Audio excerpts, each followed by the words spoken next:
Washington, D.C., where at any moment the president of our country in the same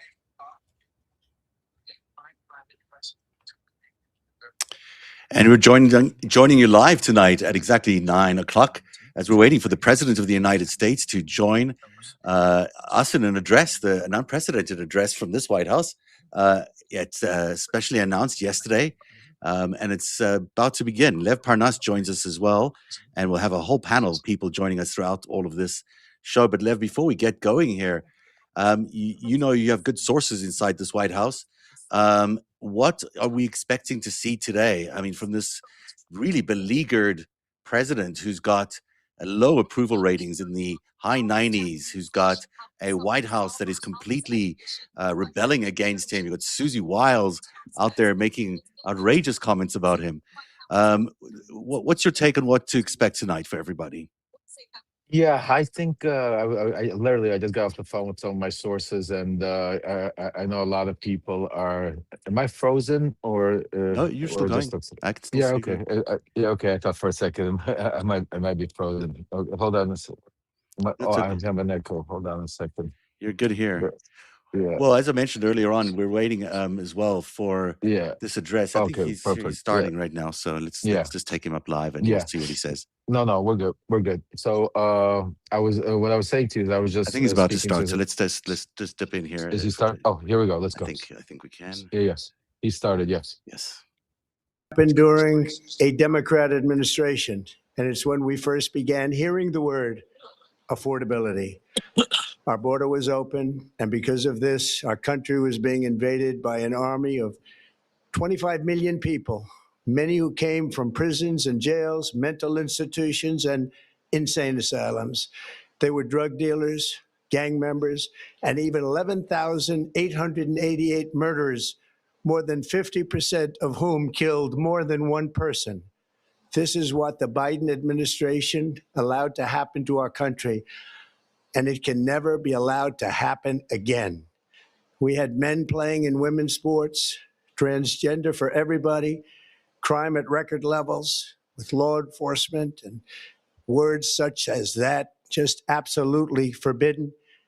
We had the worst trade deals ever made, and our country was laughed at from all over the world, but they're not laughing anymore. Over the past 11 months, we have brought more positive change to Washington than any administration in American history. There's never been anything like it, and I think most would agree.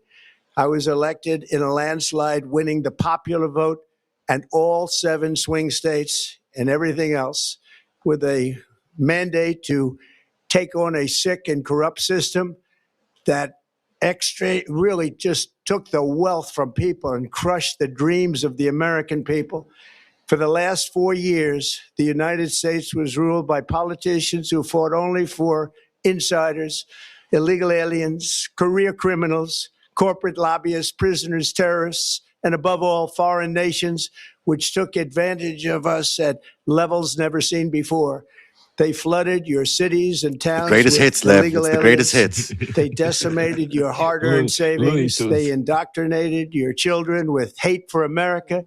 They just released a level of violent felons that we had never seen to prey on innocent. They caused war. They caused mayhem. They caused a horrible situation all over the globe. But now you have a president who fights for the law-abiding, hardworking people of our country, the ones who make this nation run, who make this nation work. And after just 1 year, we have achieved more than anyone could have imagined. Starting on day one, I took immediate action to stop the invasion of our southern border. For the past 7 months, 0 illegal aliens have been allowed into our country, a feat which everyone said was absolutely impossible. Do you remember when Joe Biden said that he needed Congress to pass legislation to help close the border? He was always blaming Congress and everyone else. As it turned out, we didn't need legislation. We just needed a new president. We inherited the worst border anywhere in the world, and we quickly turned it into the strongest border in the history of our country. In other words, in a few short months, we went from worst to best. We're deporting criminals, restoring safety to our most dangerous cities. Just take a look at Washington, D.C. It's at levels of safety that we've never seen before. And they decimated the bloodthirsty foreign drug cartels. We did that all by ourselves with our people, and we're so proud of it because they were poisoning and destroying our population. Drugs brought in by ocean and by sea are now down 94%. We have broken the grip of sinister woke radicals in our schools, and control over those schools is back now in the hands of our great and loving states where education belongs.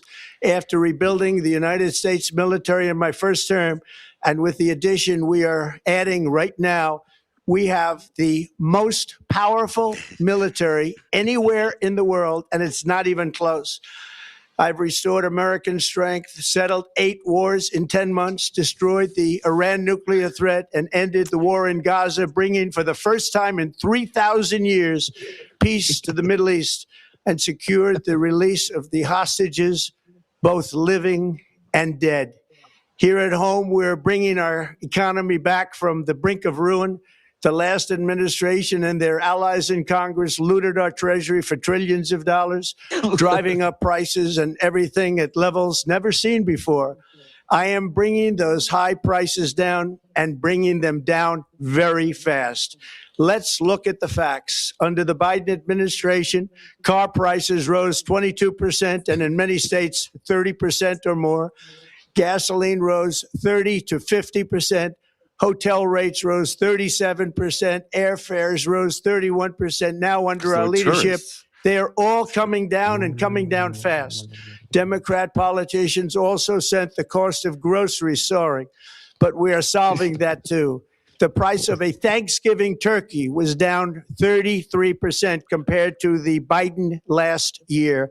The price of eggs is down 82% since March, and everything else is falling rapidly. And it's not done yet, but boy, are we making progress. Nobody can believe what's going on.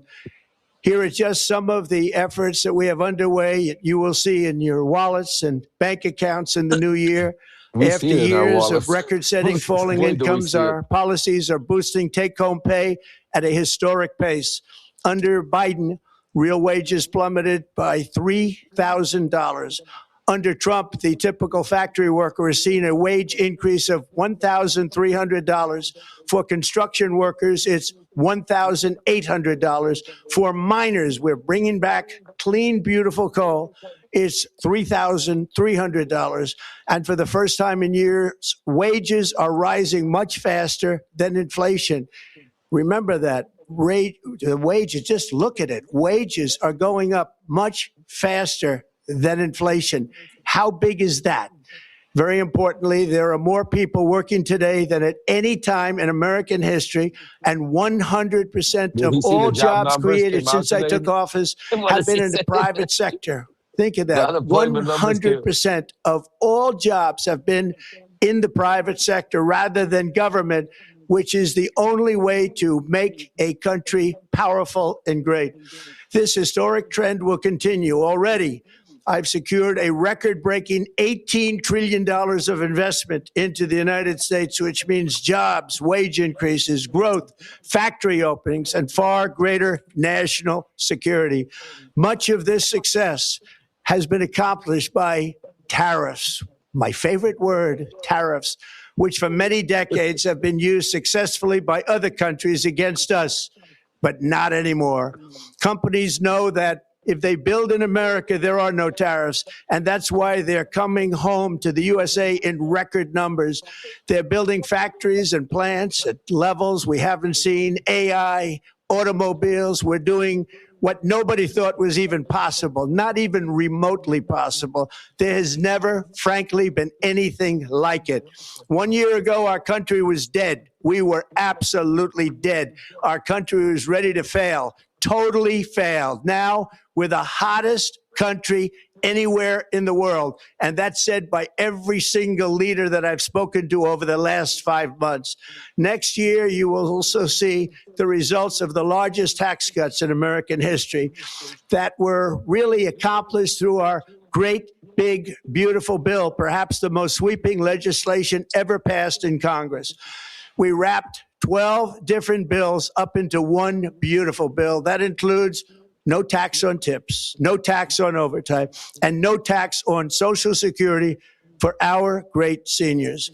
Under these cuts, many families will be saving between $11,000 and $20,000 a year, and next spring is projected to be the largest tax refund season of all time. Because of tariffs, along with the just passed One Big Beautiful Bill, tonight I am also proud to announce that more than 1,450,000, think of this, 1,450,000 military service members will receive a special, we call Warrior Dividend before Christmas, a Warrior Dividend. In honor of our nation's founding in 1776, we are sending every soldier $1,776. Think of that. And the checks are already on the way. They're in the Nobody mail. understood that one mail. until about 30 minutes ago. We made a lot more money than anybody thought because of tariffs, and the bill helped us along. Nobody deserves it more than our military, and I say congratulations to everybody. And by the way, we now have record enlistment in our military, and last year we had among the worst recruitment numbers in our military's history. What a difference a year makes. In addition, I'm doing what no politician of either party has ever done, standing That's up true. to the special interest to dramatically reduce the price of prescription drugs. I negotiated directly with the drug companies and foreign nations, which were taking advantage of our country for many decades, to slash prices on drugs and pharmaceuticals by as much as 400, 500, and even 600%. In other words, your drug costs will be plummeting downward. And I used the threat of tariffs to get foreign countries who would never have done it to pay the cost of this giant dollar reduction.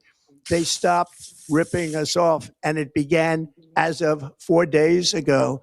There has never been anything like this in the history of our country. Drugs have only gone up, but now they'll be going down by numbers never conceived possible. It's called Most Favored Nation, and no president has ever had the courage or ability to get this done until now. The first of these unprecedented price reductions will be available starting in January through a new website, TrumpRx.gov. And these big price cuts will greatly reduce the cost of health care.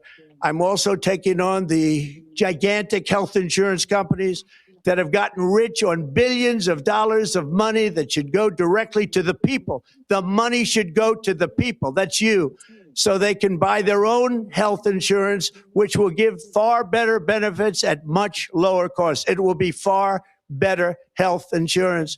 The current Unaffordable Care Act was created to make insurance companies rich. It was bad health care at much too high a cost. And you see that now in the steep increase in premiums being demanded by the Democrats, and they are demanding those increases, and it's their fault. It is not the Republicans' fault. It's the Democrats' fault.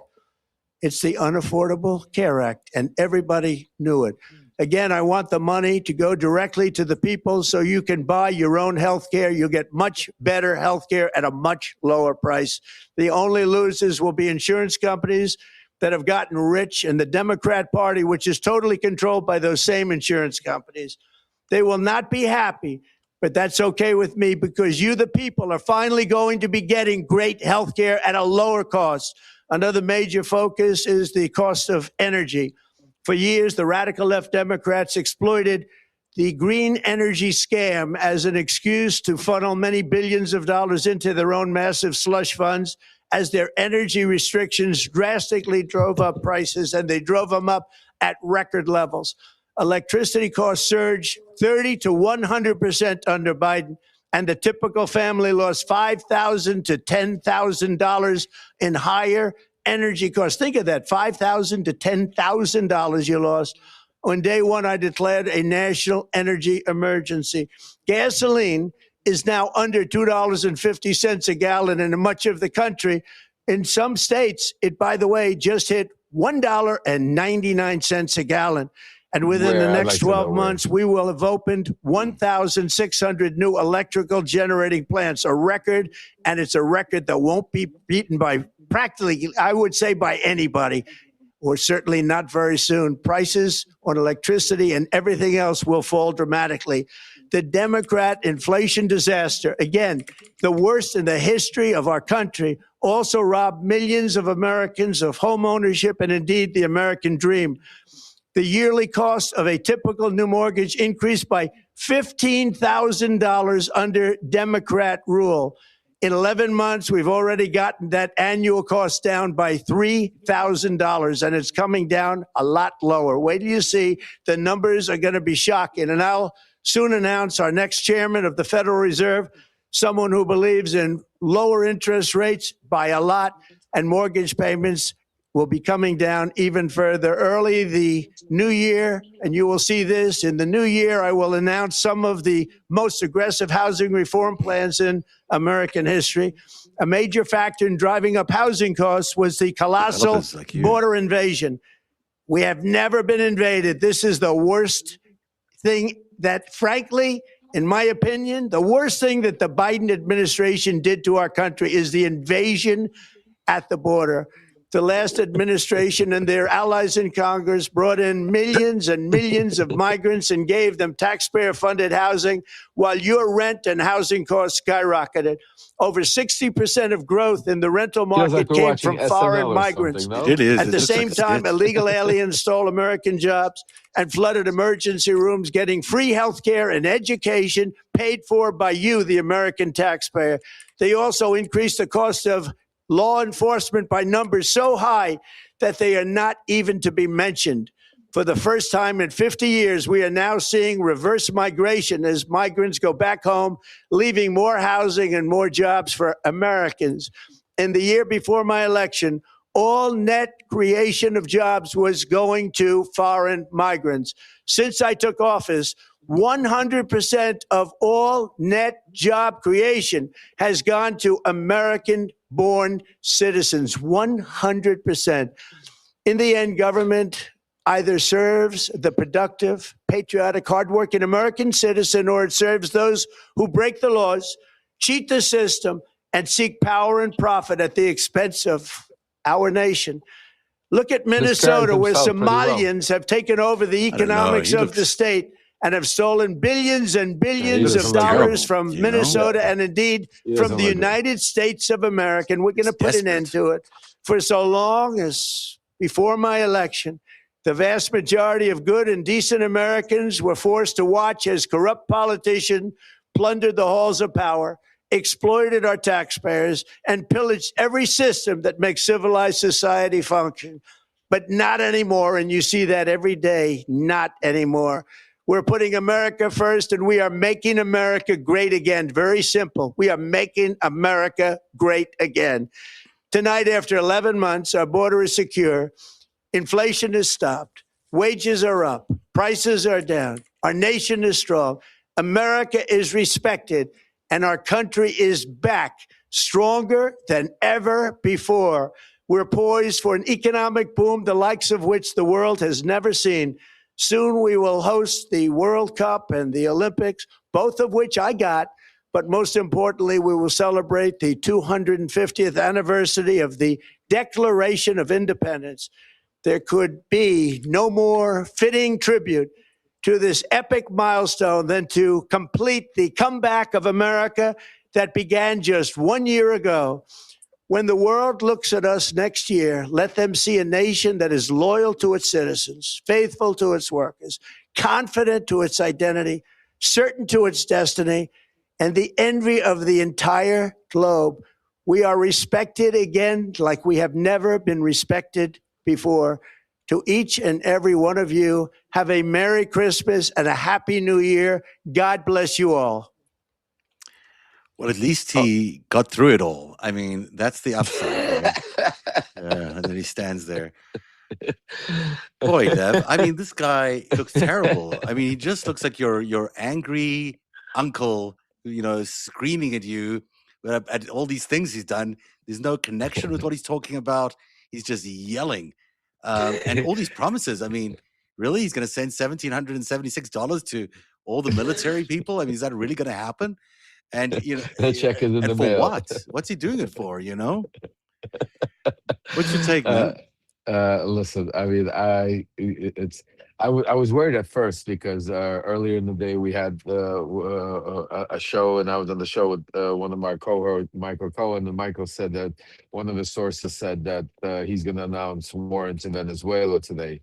And I was taken aback because I was really shocked. I was like, you can expect anything from Donald Trump. And I was on the phone with some of my sources. They said, no, it's going to be a nothing burger, basically. And that's why I told you we should go live and comment on it, because he's basically, what he's trying to do is he's very desperate right now. He's very desperate. And after that Susie Wiles Vanity Fair article, after Dan Bongino announcing his leaving. These are people, you gotta understand, that he understands that now are not controllable, and they were close in the inner circle. Yeah. Now they will be leaving, and this is what's going on. So this was a speech of desperation. Of, like you said, he was just standing there screaming, and again, this was again all about the Bidens. Poor man, he probably has hiccups every day because his name. I mean, 10 months later, it's still the Bidens. It's still his the economy. Bidens. It's Yeah. still everything. It's still the Bidens. So You pointed I out think there that in the middle of that speech that he talked about unemployment and all these jobs coming back. And, the real unemployment rate is now 4.6%. It's higher than it's been in 4 years. The black unemployment rate is at 8.3%. They have lost 300,000 black women jobs since this administration started. That's unbelievable, really, what it's doing on a race level to this country, by targeting just these minority communities for job cuts and then replacing all these federal jobs with his cronies. I mean, that's basically what he's done. And that is hurting America tremendously. And, all of that has a ripple effect, of course. You lose those jobs, you lose that generating income that those jobs make in those communities. And so you're driving, especially black communities, into poverty on purpose. It's a real apartheid policy that he's sort of implemented out of the White House this year. And it's hurting Americans who are the most vulnerable. Well, and also he's using the tactic that most Americans are taught to respect the presidency, the office of the presidency, and even the lower people that don't have money, they're taught. We're taught as Americans to respect our congressmen, our senators, our president. So you don't expect when the president of the United States is doing a special speech like this is going to sit there, and if we probably fact checked him, lied 90% of the time of everything that he said. Most people can't even fathom that could be even a reality. So a lot of people, this is part of the cult brainwashing mentality, is if you lie long enough that something is black, even though it's white, enough people will start believing that it is black. It's just that common sense because of the way the mind works. That's why they even have all of these. Like if you look at something long enough, that number will start changing, and stuff like that. It's because the mind works in a very fascinating way. I had Dr. Hansen, Steve Hansen, that wrote the book The Cult of Trump, Yeah. and we had a conversation about that, actually, that where I think this is where why he's doing this stuff, because this speech was not for people like you or me or people out in our communities or people that are out there. This speech was done for the average Joe, the average worker out there that doesn't sit there on TV, that doesn't know, that is hurting, that the holidays are coming up, that can't, this was supposed to be like, oh, the president thing, everything's going to be okay. This is still a leftover from these are desperation, because, he understands that come January, we're going to see lots of major shifts and lots of movement coming in from the congressional house, where we're going to have mass exodus, I'm hearing, to literally in the White House. where we got Bengino leaving, which is one of his loyal soldiers, is going to go back to being a podcaster, which is extremely interesting. We'll talk about that. Yeah. You got now Susie Wiles. That is definitely, it's just not when.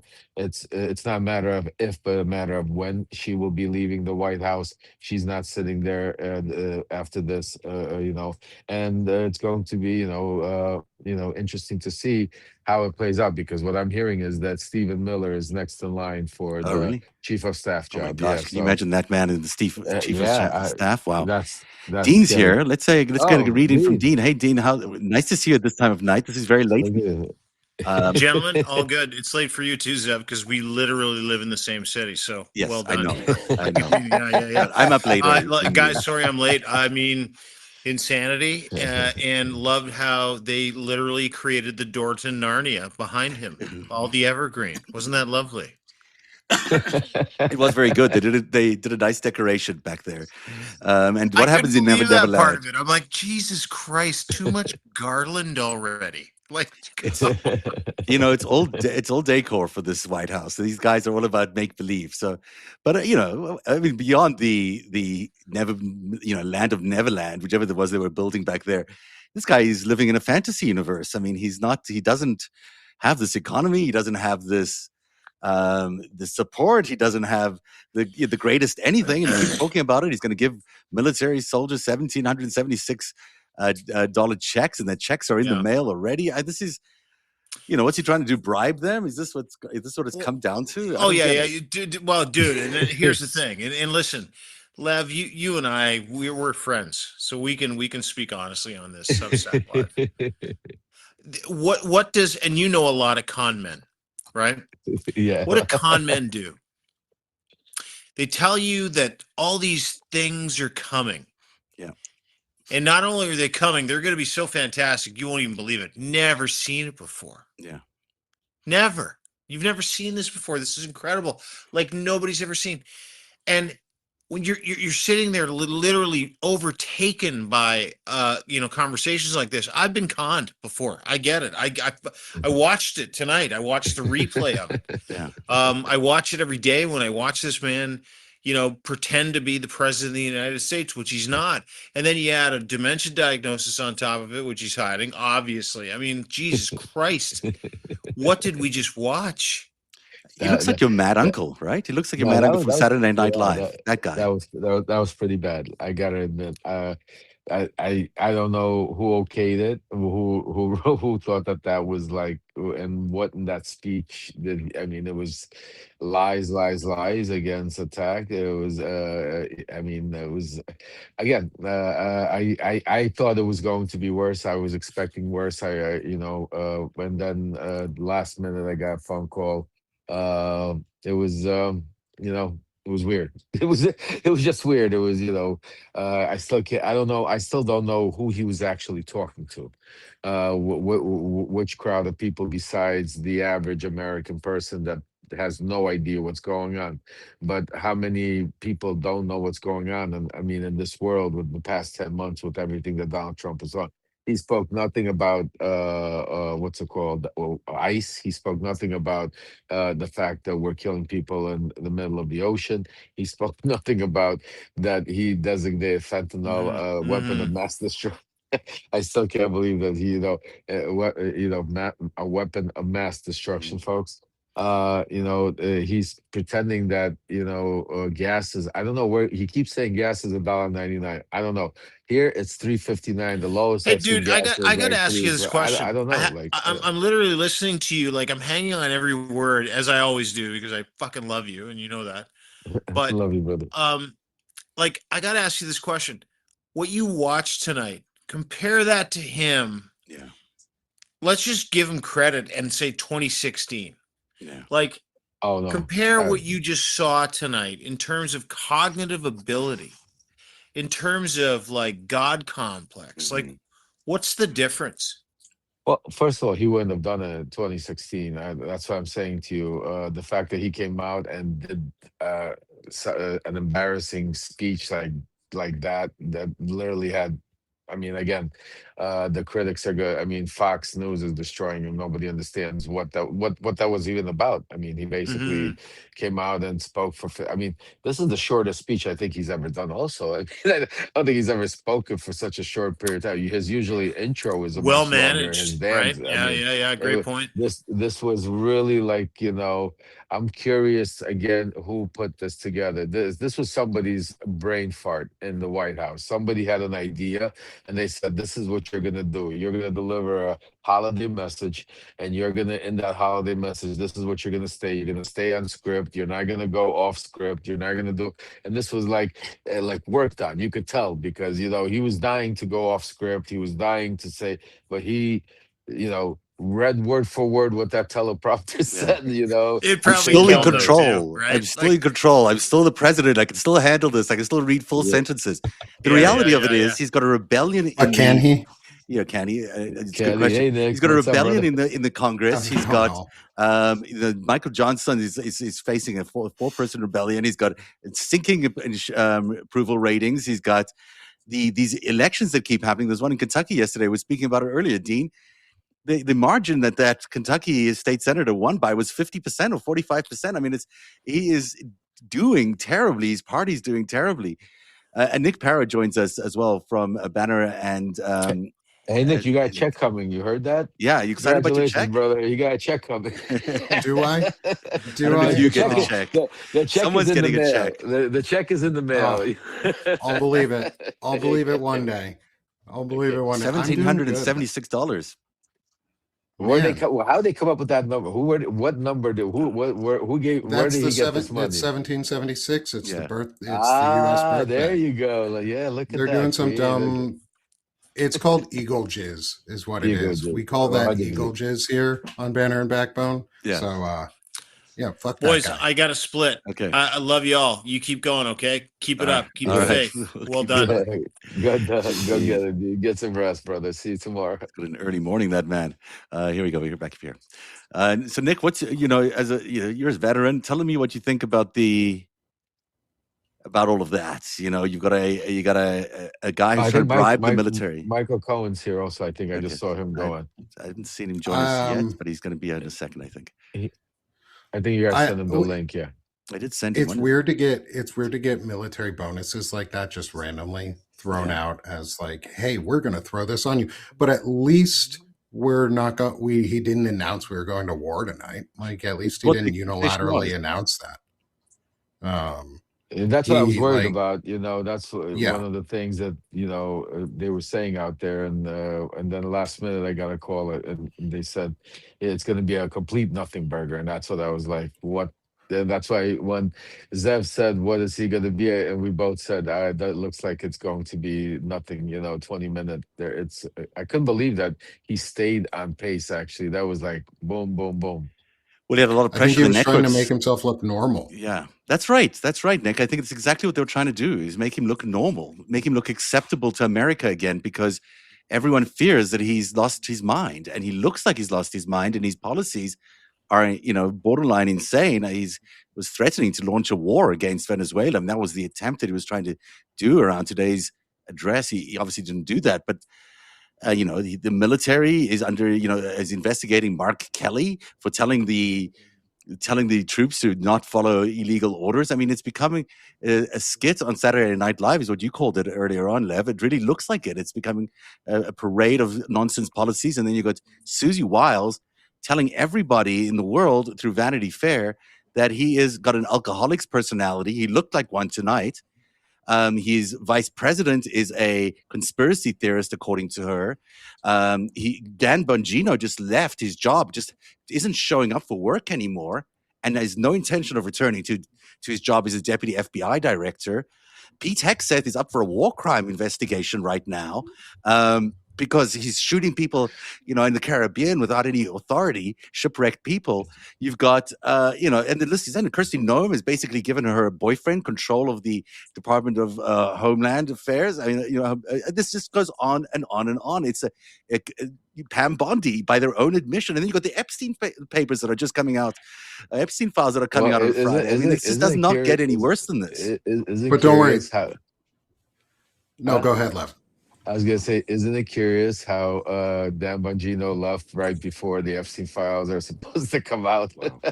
It's telling, right? It's It's telling. telling. Very Dan telling. Oh Look my who's God! Look, driving their look at Don't car look at worry. there. Michael. Michael Look at Cohen. them, Hello, Michael Michael. Look Cohen. at you, Michael. Look at Evening, that. I like Michael. that. How I like that. I how like how that. are we doing? Yeah, we are doing good. How are you doing? You doing? Frustrated with city traffic. That I can assure you. It's a good view you get out of your sunroof there as well. It looks very nice. Looks very New York. So Well, tell us what's your thoughts on the speech. Did you get to hear it? yeah, I only heard a short part of it. Obviously, he was only on for, which is shocking to me. He was on only for a very short period of time. I was certain that he was going to declare war. I had heard from a contact, a source of mine, that this was something that they had been discussing all day long, that he was going to declare war, that he was going to claim Venezuela as a terrorist organization, a drug dealing terrorist organization. They were going to go to war. Who was it that ended up getting into his ear to express to him that this would be a major, major mistake, especially at this time? I don't know, but I'm certainly thankful that whoever it was that actually got to him was successful in getting him to water down the poison. Well, I think the military was not going to play ball in any attack. I don't think the military supports him. We saw that video the other day. Please don't kid yourself on that one. There are more than enough in the military that are willing to follow any direction that he comes up with, starting with Pete Hegseth all the way at the top to the bottom. And anybody that chooses not to follow his explicit direction will automatically be removed, and a buck private, all right, and make them an admiral or a general simply because they're willing to follow the direction. Make no bones about that one. There's always somebody that's willing to follow an improper directive. Yeah, but there's a long, gray line, as they call it, of history there that these, and Nick can talk about this as well. Can you hear me? Yeah, we can hear you. Can you hear us? I can hear you. Nick, we can hear you. Mike, we can hear you. Yeah, I can hear. We can hear I hear you. you, Mike. Yes, we can. Yep. We can hear you. Maybe you can't hear us. Nick, I think this grays. Yeah, go ahead. I can't hear you now, Mike. We've lost you. Now we can't hear. Now, Michael, we lost you now. You were there, and now you're gone. You might have to rejoin, or I don't know what you did. If you muted yourself. No, can't hear you now. He does not like this platform at all. But, Nick, tell me a little bit about what Michael was saying, that this is not true, that every, soldier can just be thrown in there. It ultimately is going to rely on people following the Constitution, and these soldiers are by the very oaths have to follow the Constitution. Well, there is a good old phrase that says if we're relying on the military to do its job, democracy is lost already. So we do have to admit that we're pretty far down that rabbit hole, where there are enough MAGA supporters and MAGA loyalists or those who are just willing to go along and have been indoctrinated into it, that I don't think we would see them say no. We've gone into wars for even less in other places too. Like it won't be the first time that the US would have started a stupid, unnecessary, and frankly, just costly war and just lose. But we can think on the good fact that there are enough service members that have said no, because if they hadn't have said no enough, if there hadn't been enough high-ranking service members who had said no, he would have declared war tonight. Yeah, I think there was enough military pushback that they can't. And I think the Congress is also about to pass a bill tomorrow, doing exactly this, not allowing him to go to war with Venezuela, to make it against the law for him to do that. So there's legislation, and then there's the military and Congress. No one's really interested in letting him see this war through. But No, I Mike, think he definitely. Yeah, go so ahead. go I'm ahead. sorry, go I ahead. just want to see, No, Michael, no, no. can you hear us? I just want to. You might need to reconnect, Michael, if you can't. If you, because we can't hear you. Okay, but go ahead, Lev. I'm really interested in your take as well on Susie Wiles as well and what she's been Yeah, doing in no, there. it's definitely. I definitely believe that Trump wants to, go to war. Trump wants to flex his power and get Maduro out of there. I think Trump understands and part of the oil, the power, and that is some of the things we've been discussing. It is curious to see who and how or talked him out of it and when it was talked about. But the one thing that I heard from one of my sources earlier, right before we went on, as I told you, Zev, is that the problem was there was no benefit. It's the holidays. It's right before Christmas to announce a war that the country already, the polls show 70 or I think percent of the country is against, that Congress against. There was no benefit. There was nothing that he was going to gain by doing it today or doing it 2 weeks from now. Instead, by dragging it out, he still has that card of not, because once he announces it and when he announces, because I believe he will announce it. I believe it's just a matter of time. But I think when he announces it, it'll be a strategical play, not only to take over the oil, but also to use that to be able to somehow stop elections or pause elections during war, or some way to be able to use that in his way to mess with the midterms. Because as of now, that is why we're seeing what we're seeing from Susie Wiles, Dan Bongino. So a lot of people are seeing the writing on the wall, and are starting to the exodus is starting. There really is an Yep, exodus. totally agree with you on that, Lev.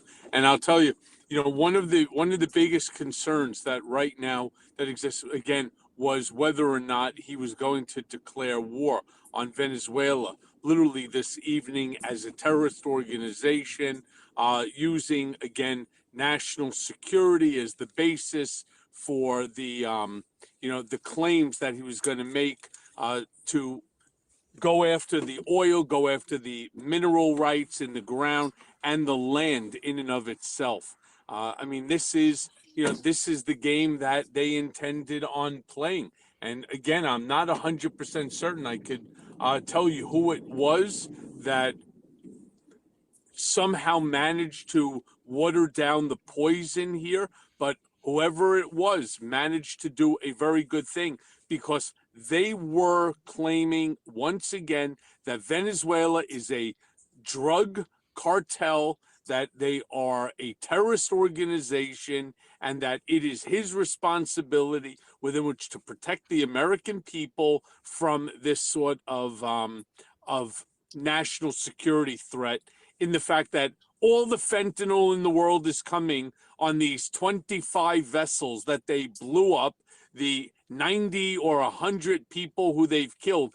That, by blowing up 25 vessels and killing 100 people, you have now solved the entire drug war for the United States. The 300 million Americans that would have died as a result are now safe. So thank you, Mr. President. Nobel Peace Prize.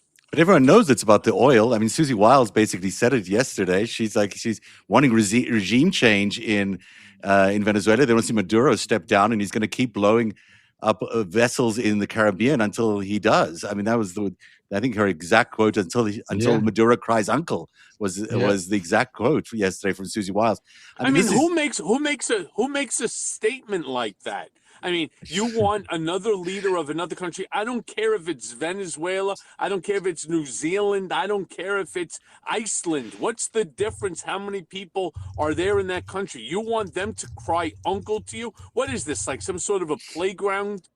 Well, we lost you. We lost Michael there. But it is like a playground bully. It's exactly like a mob boss, is what I was going to say. And it's certainly the feel you get when you watch this president. That's the way he rolls. But you know what? And I tell you what. I'm sorry, Nick. Just quickly, what I do find Yeah, yeah. interesting, though, that he didn't mention Venezuela at all. Yeah. I do find that interesting. I mean, I thought he was definitely going to go more into like, that they're a terrorist organization. I mean, he mentioned them basically from the standpoint, and not so much Venezuela. He didn't isolate them in a way. He basically just said the border was open. They sent to the worst of the worst, the usual mumbo jumbo that he Mhm. talks about the border. But I was surprised, that not, he not only he didn't announce war, but he didn't even go into Venezuela talking about how the rhetoric that he was using earlier in the day, even before he got on the plane. You heard him talking about how Venezuela stole our land, which we don't know what land we own from Yeah, I Venezuela. don't think we That they they stole our did. oil. I mean, you heard that. So I mean, this was definitely very strange, and I can't wait to speak to some of my sources Mhm. later tonight or tomorrow to find out what transpired here and what's going on, because I am confused with this This whole was an thing. affordability speech as well, I think, as at its core. But Yeah. go ahead, Nick. I I think he also, we have to remember, he stopped 3,000 years of war, and 8 wars in his presidency so far. Uh, Just in case we forgot, the Palestinians and Jewish people have been at war for 3,000 years now, apparently, in this one segment, for this one piece. yeah. So thank God for Trump for that. But there's some comments about elections, and people were asking, because Lev, you mentioned the canceling elections and trying to do that. That is going to be the hardest thing he can possibly try and do in the states, because elections are run by states. Elections cannot be canceled by the federal level; they're run by the states. So he could convince enough red states to possibly cancel their elections, maybe. Could he convince any democratically run state, even like states with a governor like Vermont, where they have a Republican governor and aren't really MAGA, they wouldn't cancel their elections. So we But he would could get see all the this red weird. states to do it, and then that would really make it difficult. Right, I as well. think there's too much of a tradition in the U.S. I think around elections. We have Mhm. never been a monarchy in our history, and I think people are going, when people finally go, well, I can't even do that. Like, I Yeah. might not want to do it, but I'm being told I can't now. People are going to go, well, fuck you, Well, we've been and waiting there's for going that to be a fuck you all lot of along. change. Where is Yeah, I that was fuck you? No, I I get get it. that. But I think the Extended. idea of voting, Yeah. because the idea of voting, when it becomes not a choice anymore, is going to be the next quick step, is just as quickly to say, well, they're going to just come and take your guns. You can't vote anymore, so they're going to just come and take your guns. And that's when people in America, because at that point, Americans do the right thing after exhausting all other options. And so that's Look, going to this be is the what he tried option. to do before. He wanted to stop the elections in 2020 using this exact same mechanism of getting martial law and whatever. And Jack Smith was on the Hill today telling everybody, reminding everybody that he had That's more than exactly what he probable exactly. cause Yeah. to indict this president, and didn't for various other the reasons we all know, but on multiple charges here. So this I was a don't think we bad. have to wait till the next Yeah, election to worry about it. I don't think he's going to be around till the next election to that's even really the bother with it. question. Really, is never like Yeah. this man is on his last legs physically. His I mean, popularity is down in the dumps. His chief of staff is stabbing him in the back every second through Vanity Fair on these various comments. I mean, he has got no friends left in the world. The world absolutely despises this guy, and yet he somehow maintains his presence. I mean, he's somehow going to maintain this presidency. It just doesn't seem likely. because he doesn't see it like you see it. That's the whole thing. He lives in a bubble. He sees it, and with the people he has around him, the enablers, don't talk to him the way you talk to. They talk to him, basically telling him, right now he got off there. They're kissing his ass, telling him how great the speech was. Like he killed it, knocked it out of the park. The numbers are great.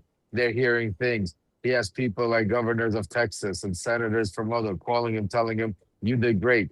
That is what is here. That's why he's living in a bubble. And that's what typically happens to dictators and authoritarians like Hitler was and others. They don't see what really is happening in the real world. They see the bubble, they paint the picture around them, and they surround themselves with loyalists, not loyalists, but basically yes men and enablers to be able to agree with them. So if there's nobody giving him an opposite point, then doesn't have anything to base it off of.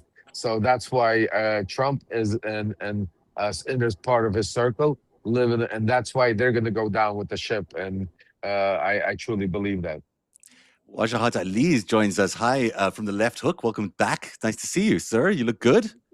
This is Why? President Trump, and I just want you to know everything's fantastic and everything's great. And if you don't like it, you're gay. And I don't want you to be gay. Be a man like me, and you're weak.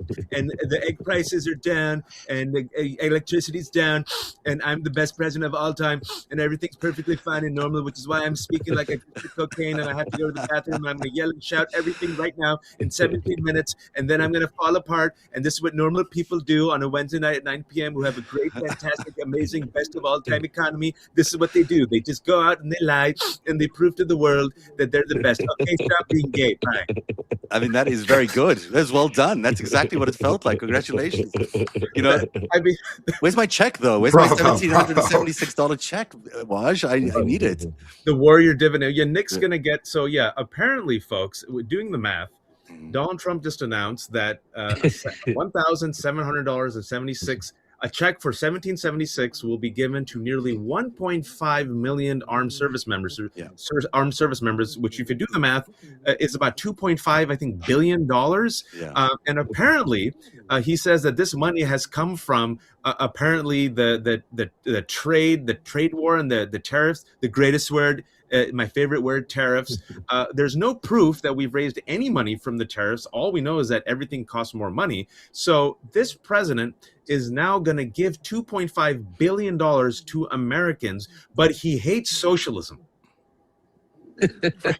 No, I mean it's stunning. It's the contradictions are everywhere, and you know Michael joins us back. He's back at home now. Now I'm back home. I don't have to worry about the lousy connection from the car. You got a nice car though, Michael. It's very nice watching you drive around. It was very like this is a big deal. I actually, New York City. it wasn't the car so much. I like what Michael was wearing. For a second, he looked like his ex-boss Donald Trump. He had that, scarf around his neck. He had, you guys look very much alike. Michael, tell us about how he looked like tonight. Maybe we should send him a Live Remembers T-shirt. Hey, Donald, you can buy the Live Remembers T-shirt by going to the merch store over at liveremembers.com. You should send him Only with an autographed copy of the book. But can I say something, Zed, real quick? It was, to me, and I saw all of it, and I tried to do some fact checking in real time. I did some comments in real time. It reeked of desperation. That was a weak man with a weak presidency trying to bullshit and gaslight the world. And, what he did was he doubled down on all of his failed policies, right? He's negative double digits on the economy, negative double digits on the trade war, negative double digits on immigration. He's now negative double digits on foreign policy. He's negative double digits on healthcare. He's negative 30 points on an issue he didn't talk about, the Epstein files. And, Zev and Lev, and this guy, Michael, him, Nick, we don't have to be politicians, but I would assume if things aren't working and I'm negative double digits and I'm hemorrhaging points, you come in and this is what you would say. Folks, I know you're in pain right now. I inherited a terrible economy from Joe Biden, Sleepy Joe, and I've been doing my best. And you know what? We're going to pivot, and I'm listening to you. And you do introduce something else. The fact that he couldn't do that shows you he's too dumb. He's too thick-headed. As Lev has always said, he's surrounded by yes men who paint him a rosy picture.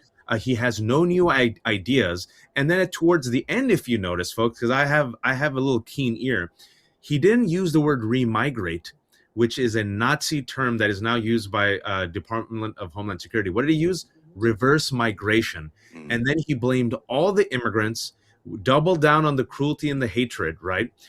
Double down on the tariffs and trade wars, double down on the big, beautiful bill, which is very unpopular, and is the greatest wealth transfer in American history, which in 2026, folks, is going to give permanent tax cuts to billionaires and gut Medicare. And just today, Zev, literally 2 hours ago, Republicans punted on extending the Obamacare healthcare subsidies, and like cowards, they're like vacation. And but then you know why your theory doesn't stand. If you follow like what Lev and I constantly talk about, he doesn't believe that he's underwater in any of this because his yes men, his That's what I said. acolytes, he does not. They keep telling him it's all fake polls. You are more popular than ever. Look, we're going to go to Mount Pocono in Pennsylvania.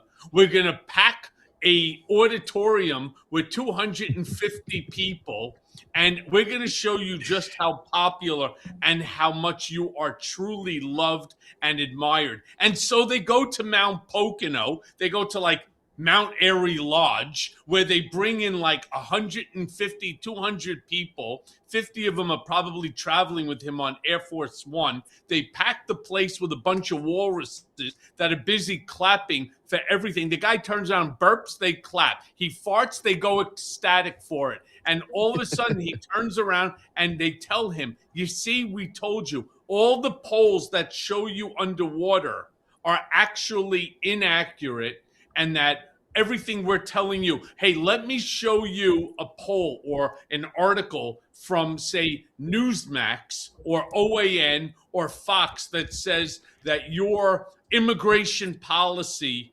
is the greatest policy in the history of this world. It's more incredible than sliced bread. But he's losing elections. He's actually losing elections, Michael. I mean, the Republicans are losing elections in several states now. They've gone, underwater by 50% in some cases. Sure. It's pretty bad. Yeah, except that's, again, if you acknowledge that them losing is Donald Trump. Mm-hmm. They'll turn around and say, that's because Lev was a bad candidate. Zev is a horrible candidate. If you were still on the ballot, you would be winning by 30 plus points. This is what they turn around and they tell him, and he buys it because it's laudatory to him. Zev, can I ask Michael and Lev a question? We've been watching him for 10 years. You can ask Lev whatever you want. Lev knows nothing. Lev remembers nothing. Lev has got problems. Lev is a very demented That was guy. very good. I'm telling you, Lev is demented. Lev doesn't I know literally shit. for a second, I'm like, did Donald just enter Lev this? doesn't know shit. Lev remembers nothing. I saw I've been singing for 10 years, and I saw that whole speech. He looked, honestly, he always sounds and looks terrible, but there was a level of kind of desperation, a level of manicness, a level of type of like uneased nervousness and energy in this one, Lev and Michael, that I haven't seen. He didn't have his swagger. He didn't have even his false bravado. This looked kind of like a weakened, desperate man shouting for 12 minutes at America and trying to convince us of his bullshit, knowing full well that many of us are like, no, I'm not eating pudding. This is shit. Yeah, he speaks. The crowds are circling. I mean, this guy's got nothing to speak about. And on Friday, the Epstein files are dropping, and this is probably his number one concern. And Michael, you might be able to speak to this as well. Like, how serious is this threat that he's facing? You know the Epstein story pretty well. Well, Lev is suffering from terrible perspiration. Yeah. All right, it's not desperate; it's perspiration, and that's because he's out of shape. He doesn't work out. He doesn't do anything. He's not like me, 6'3", 215. All right, if you were 215, Lev, then you'd be fine. But Michael, seriously, But does it matter what they're telling him? To be totally honest, does it matter what they're telling Donald Trump anymore? Yes. Why? Yes. Why? Should it matter though? Should it really matter that he's a demented old fucking man? I get he has the nuclear codes, but everyone around him is really the people we should. He's actually look. Let's be clear about something. He is not suffering from dementia. All right, we have to be extremely careful as Democrats if, in fact, our goal is to win and win big the 2026 election. We're not going to win the 2026 election by turning around and saying, Donald bad, we good. That's not going to work. All right, what we need to do, and I say this, and Lev, we're on all the time, including like tomorrow, we're going to be on Lev, myself, and Malcolm. We say this all the time to our audience.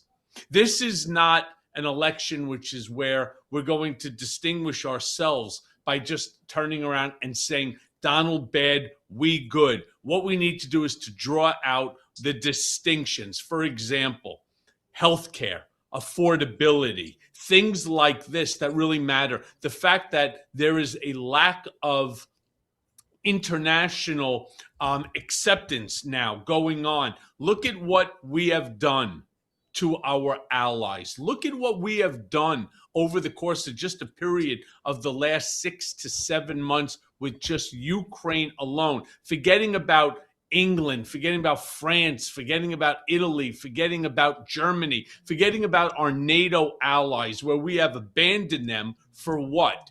For our adversaries? Don't think for a second that the military, the veterans, and the families of veterans do not see this as you and I do, crystal clear. And that, my friends, is exactly why his numbers, his poll numbers, as it relates to favorability, is in the toilet. And it's only going to get worse. It is going to get worse. It is Yes, going to get much Well, worse. that's what that's what I mean by should we even be caring about Trump? Like, we should be just talking about those things. We should be caring about all of the things that everybody else cares about. Like, we just had a couple wins today that were broadcast. Melissa Corrigan and I were talking about them. Is two Mount Lake Terrace, Washington, and Flagstaff, Arizona, both locally just took down flock safety cameras from their towns. And Mount Lake Terrace is not a small area in Washington, which means, and that's because of the reporting that we're all doing on shit that doesn't have to do with Trump, but is about the surveillance state that they're building around him, is about the next steps that come after. And I think that's what we should only be really talking about. Yeah, Trump's annoying as fuck, and we should be acknowledging when he does really horrible things. But if it's not newsworthy, we should just get, like, tonight's speech, not really newsworthy. He was old. He sounded like crap. He insulted people by offering a $1,776 check to insult the birth date of America and our service members. Like, fuck him. And we can move on to Stephen Miller and the real shitheads. I just want to say a couple of things on that note. First of all, I agree with you guys that definitely we need to talk about what's important. But there's two things. First of all, he's never talks about anything important. None of his press conferences are important. All of his press conferences are to embarrass, insult, deflect, lie. And that's one of the things that today I was on with Tara Stadmeyer and also with JoJo and others. And me and Waj talk about this all the time. And also on with Michael, and start blocking his speeches. Stop going and reporting on what he's talking about. Start going out there, not allowing him to go and abuse women the way he does it because anybody else would. Because I agree with you, none of what he's doing is newsworthy. They're lies, and they're also ways for him to try to put that cultivized mentality into a lot of people because he gets the millions and millions of people watching. But I also want to say I have to agree with what Waj said. Just from watching it, Michael, I think what Waj was talking about and what what's it called, Nick were talking about was that he definitely does not look the same as he did. And I definitely agree that just watching him, he's not as sharp as he is. His conversation are not the way he was just from where I remember, being around him and just watching even the way he's sitting there and he's bored and he's, falling asleep more and more. Listen, age, everything. Again, I'm not a doctor, so I can't say it's dementia or it's this or that, but he's definitely off his game. There's definitely also, we spoke about this several times, that he is getting IV treatments. I don't know for what, but I just definitely know that's part of why the bruising he's having on his hands, it's not from shaking hands. So again, I'm not saying he's sick. He's not sick. We talk about all the time, but I will definitely say he does not look today he did not look good. Today that speech was off. It was, first of all, it was so short. It was not him. His introductions usually long. I think he had to be short. The networks gave him like 20 minutes and they said, we got to put Survivor on. And that was it. So I think that was the timing he was just forced to do. But I'd sort of push back on what you guys are saying. I mean, this guy is potentially leading us to World War III. I mean, his actions in Ukraine, his actions towards Russia, he's withdrawing all the American troops out of Europe. He's no longer supporting Ukraine. He's turned the entire national strategic policy of America against Europe, against liberally democracies in Europe. He's targeting Canada. The path in Europe is, well, at least that's what they're telling us, is towards World War III. I mean, that's how seriously they view it.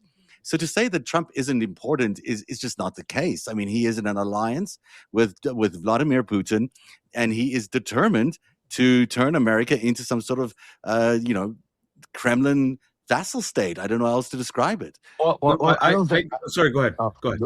Yeah, I don't think what we're saying that he's not important. I think that, when it comes to his press conferences and when we sit there and analyze or overanalyze every word he says or talks about and goes there, I think that's where we are losing. Yeah. I think we need to stick on the points where, affordability, economy, the fact that he is, killing people in the middle of the ocean, the war crimes, stick on, I would, Right. For knowing the way I know Trump, and Michael, tell me if I'm wrong, I would, what would kick his ass more than anything is keep replaying Susie Wiles' words. Keep replaying that, showing how about each and every one of them, how she talked. We need exactly to do that. We need to stay on our own message, and our Exactly. message is not anti-Trump.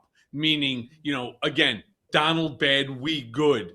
That's not going to end up winning an election any more than it did for Kamala Harris. What we need to do, as Lev was just saying, stick to affordability, stick to the illegal behavior that they're doing right now by blowing up these 19, 20-foot aluminum boats with twin outboard engines that, especially, we already know at least a handful of them were fishermen boats, right? So stick to that. Stick to the parts that show that we actually have a plan. And that's another issue that we Democrats have to ensure, that our message is different from their message. Again, if our message is just anti-Trump, that's not going to bring the moderate Republicans or the independents, the ones that we called in 2016, the silent majority. That's not going to bring them back to the party. It's just going to make them apathetic and not show up to the ballot. We right now are on a roll. Let's just all acknowledge where we are right now. We are on a roll where, for whatever the reason may be, and it's not because of people like Ken Martin, it's because of independent journalists like all four of you, all right? Independent journalists are helping to expand the base. The DNC hasn't done shit. Ken Martin, where have you seen him other than getting a text or an email from him asking for $6, $12, $20, whatever it is? Not interested. Thank you. Go fuck yourself. Have a wonderful afternoon. Not fucking interested. What we need to do is to keep our foot on the gas. We need to constantly talk about things like affordability, because whether you're Republican, Democrat, Independent, whether you live in rural red Republican land or deep blue Democratic land, affordability is something that every single person can relate to. When you go to the supermarket, when you can't buy your kid new shoes or new, a backpack or a lunch pail or whatever it might be, because the costs right now are higher. Tariffs are taxes, and consumers pay tariffs. Plain and simple. If we stay on our own message, this 2026 midterm is going to be exactly what we need. And most importantly, once we're successful, whether it's the House and the Senate, then the investigations open up. Lev and I talk about this every single day. So you're saying stay on Trump, though. I mean, game over. It might be game over, but it's go ahead, Wash. Go ahead. No, I have to leave. So thank you all. Look, we live in interesting times. If you would have told me 5 years ago I'd be on a 10:05 or 10:06 p.m. on a Substack Live with Lev Parnas and freaking Michael Cohn and Zev, I was like, what are you talking about? And then all of us were shitting on Donald Trump's failed economic policy, but here we are.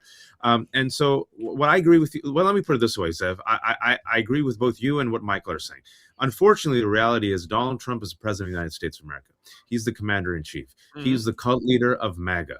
And as such, no matter how much we want to ignore him, we can't until he dies. I believe he will die or exit or go comatose sooner than later. Nonetheless, what he has unleashed is a right-wing authoritarian movement that is playing for all the marbles, folks. Mhm. And as they're sinking and as they're desperate, they're trying to gobble up all our milkshake. Go start a war, get all the oil in Venezuela, get the minerals, all right? Screw Ukraine, help Putin, help MBS, right? A maximum transfer of wealth to the billionaires, AI, crypto, right? Just take all of our milkshake, and then right underneath what Nick was saying is Stephen Miller is there, and he's saying, okay, you go get your oil and your milkshake, and then I get to do my Alien Enemies Act, my Insurrection Act. I get to detain and deport immigrants. I get to end birthright citizenship. I get to mainstream remigration and Nazi talking points. So that's what we're dealing with, folks. And I think we have to have our eyes wide open and tackle all of it. And I agree with what Michael said. You can't just say Trump is bad. It didn't work with here Glenn Youngkin versus McAuliffe. What you have to say is Trump has failed on the economy. Trump's trade wars have failed. Trump has failed on healthcare. Trump's big, beautiful bill sucks. Look what Trump and Republicans have done on immigration. And then furthermore, just to end on this point, you have to now give Americans a vision, a better story, a different story. And this is why I think this is my parting words here. I know people say vote blue no matter who, but folks, whether you like them or not, you found a message that works. Mamdani, affordability, it works. It brings everyone to the table. You got to push the Democrats, and anyone who's listening, you got to go all in on affordability. It unites everyone. You give them a story. Lev, it all works as a story. This is the story. Yep. We want to get a milkshake. Well, what's the problem? Who's stopping you from drinking your milkshake? It's the bad guy. Well, who's the bad guy? The 1%. Intolerance. It's the 90. Yeah, I have my lactate pills. That's why. 99% versus the 1%. Bottom versus top, the many versus the few. Donald Trump and the GOP are helping the 1%. Affordability for all. Push the Democrats on this, folks. I never would have thought that we would have a Democratic mayor of Miami. The first non-Latino in 30 years. 30 years. First 30 female. Years. And also, folks, I'll end on this point. You know what happened when people say it's impossible? Cubans in Florida went for Democrats. So I agree, we have the momentum, but we have to push. But at the same time, keep your eyes wide open. These people, they're playing for all the marbles. I heard dog whistles, Nazi talking points, white supremacist talking points. They're going for all the marbles, folks. There's more of us. We're more organized, and we have to push back, and we have to stay vigilant. That's all I got to say. But I'm sorry, I got kids and cats. Thank you all. Cats are important. Really appreciate it, Zev. The great Waj Ali, thank you so much for being here from the left hook. But before Waj leaves, everybody make sure hit those buttons and subscribe to everybody over here, because we have a little over 2,000 people here. And what Michael says is very important. It's independent journalism. People like Zev, people like Waj, people like myself, Michael, Nick are out there, going out there. Some of us are. I don't know about Waj. I don't know. In fact, we may send DHS to his home tonight. You'll find I've never heard a name like Waj. You're gonna find lactate pills and Lego. Waj, whatever you want to call them. Don't break the Lego sets. I'll come collect them and keep them for you, Waj.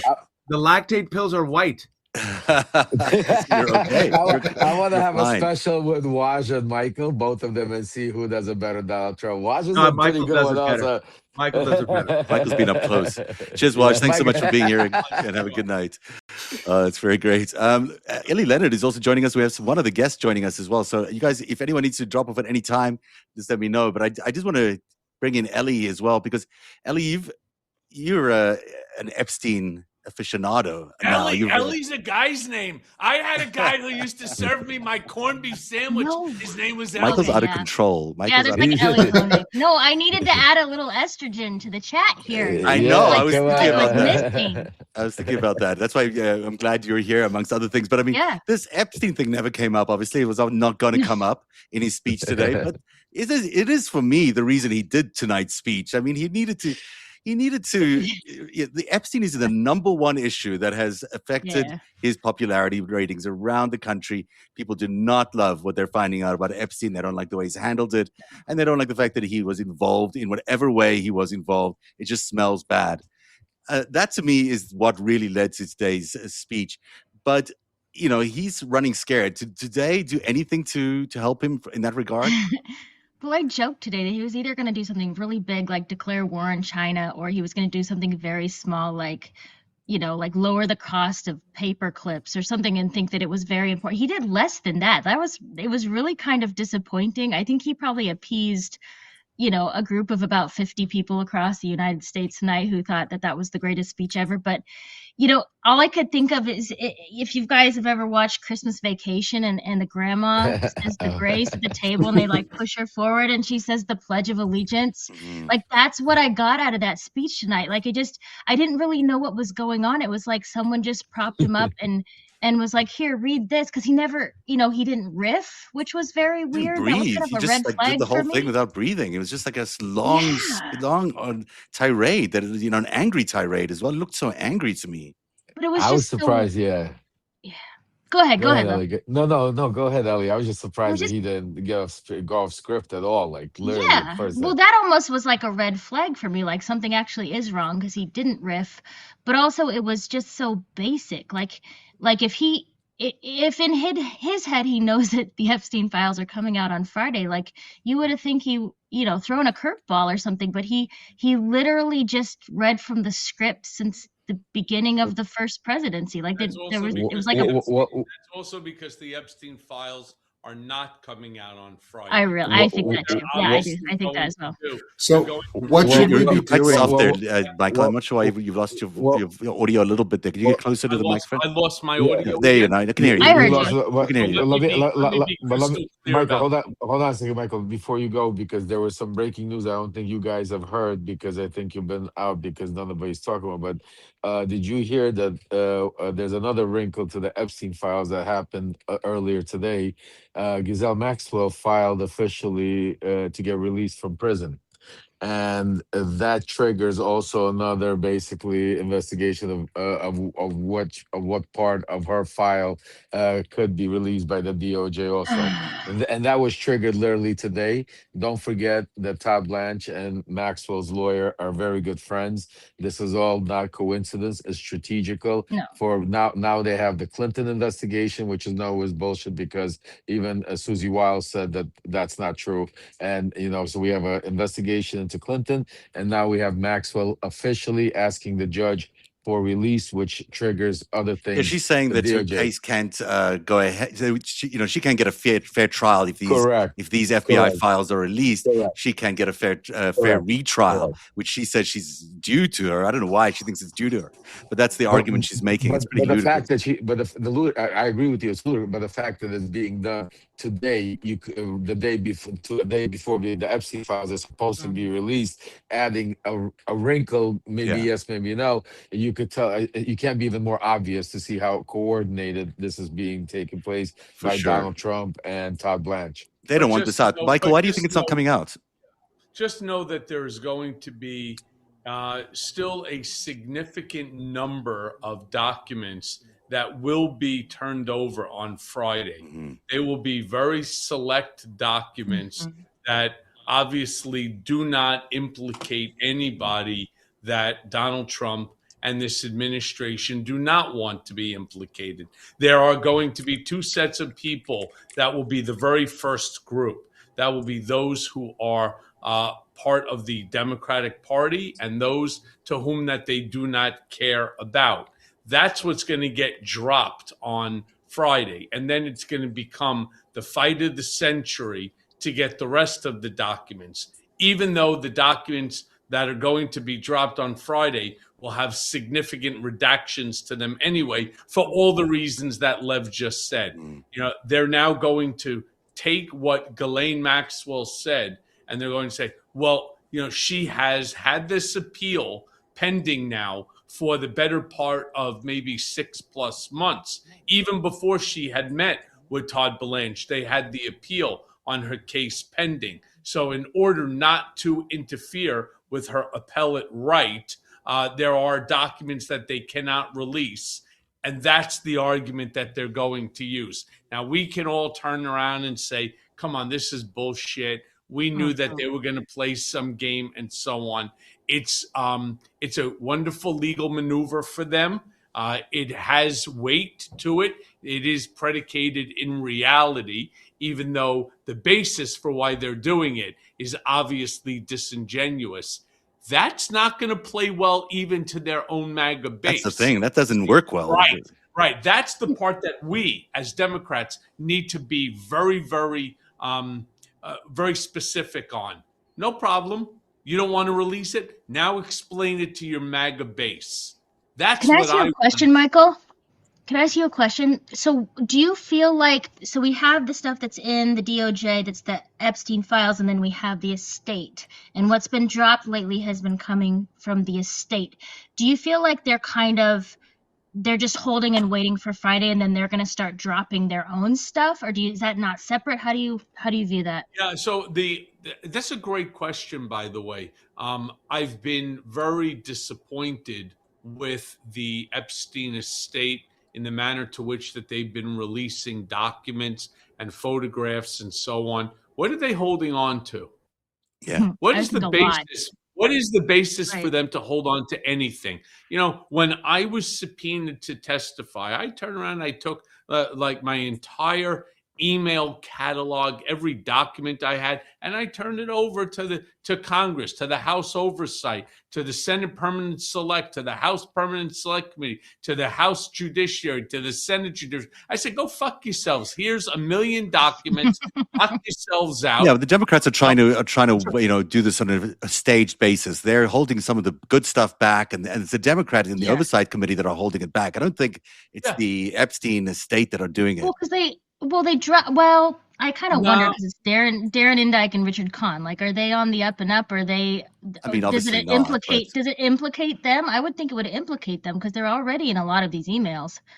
Yeah, that would have happened long ago. I think they would have been implicated when the U.S. Virgin Islands first did their cases against them, and they. Well, don't necessarily say that. No, I'm so sorry. You know, I don't mean to interrupt, but no don't say that. Let's not forget, a new information comes out with even the Epstein estate documents. For example, when I watched or I saw that Stacey Plaskett, the representative from the islands, was engaging in email conversation with Jeffrey fucking Epstein during my House Oversight hearing.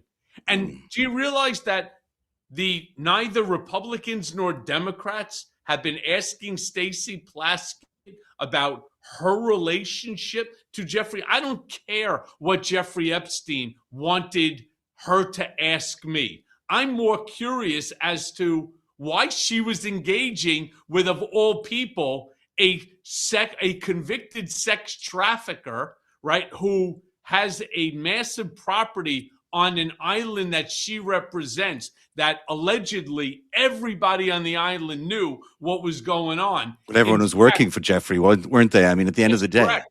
In fact, we also know that Jeffrey Epstein made some pretty decent-sized donations to Stacey Plaskett's campaign, to which her response was, well, when I found out what he was doing, I didn't return the money. I donated it to a woman's charity. Yeah, when? Like last week, right? So she has some explaining to do herself. You know, that's the whole problem here. This estate release is providing very interesting and secondary type of information. But like Lev and Malcolm and I and Joe Walsh, what we say, and Don Lemon, what I say with them each and every week when I do different Substacks with my various different compadres here, we all want the entire file released, except for the names redacted of the victims, so that they don't become victimized again. We want the full entire, because, like, for example, those 19 files, the 19 photographs that were just recently, they, to me, and as a lawyer, show absolutely zero criminality. Now, we can all make our assertions, but as you know, in law, assertions don't mean anything.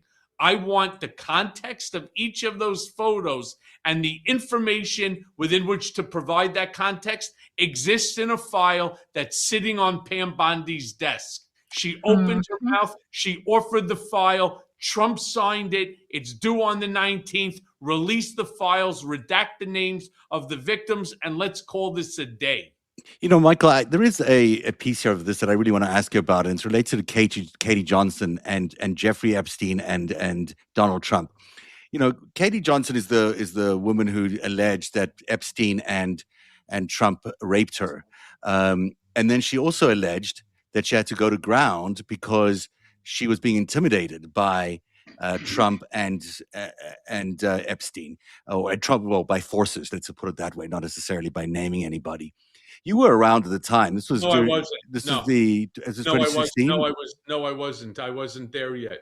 Okay. Or that 2016, there was maybe a lawsuit. There was a lawsuit just before the 2016. She was going to come out just before the 2016 election. Remember? My understanding, because I never worked on the Katie Johnson case, I worked on only one case, which was the Jane Doe case. That Jane Doe is not Katie Johnson, regardless of what Tara Palmieri wants to say. She's a fool. Regardless of what she says, even Gloria Allred's daughter, Lisa Bloom, who represented Katie Johnson, said they are not the same person. They're not the same person. They are not.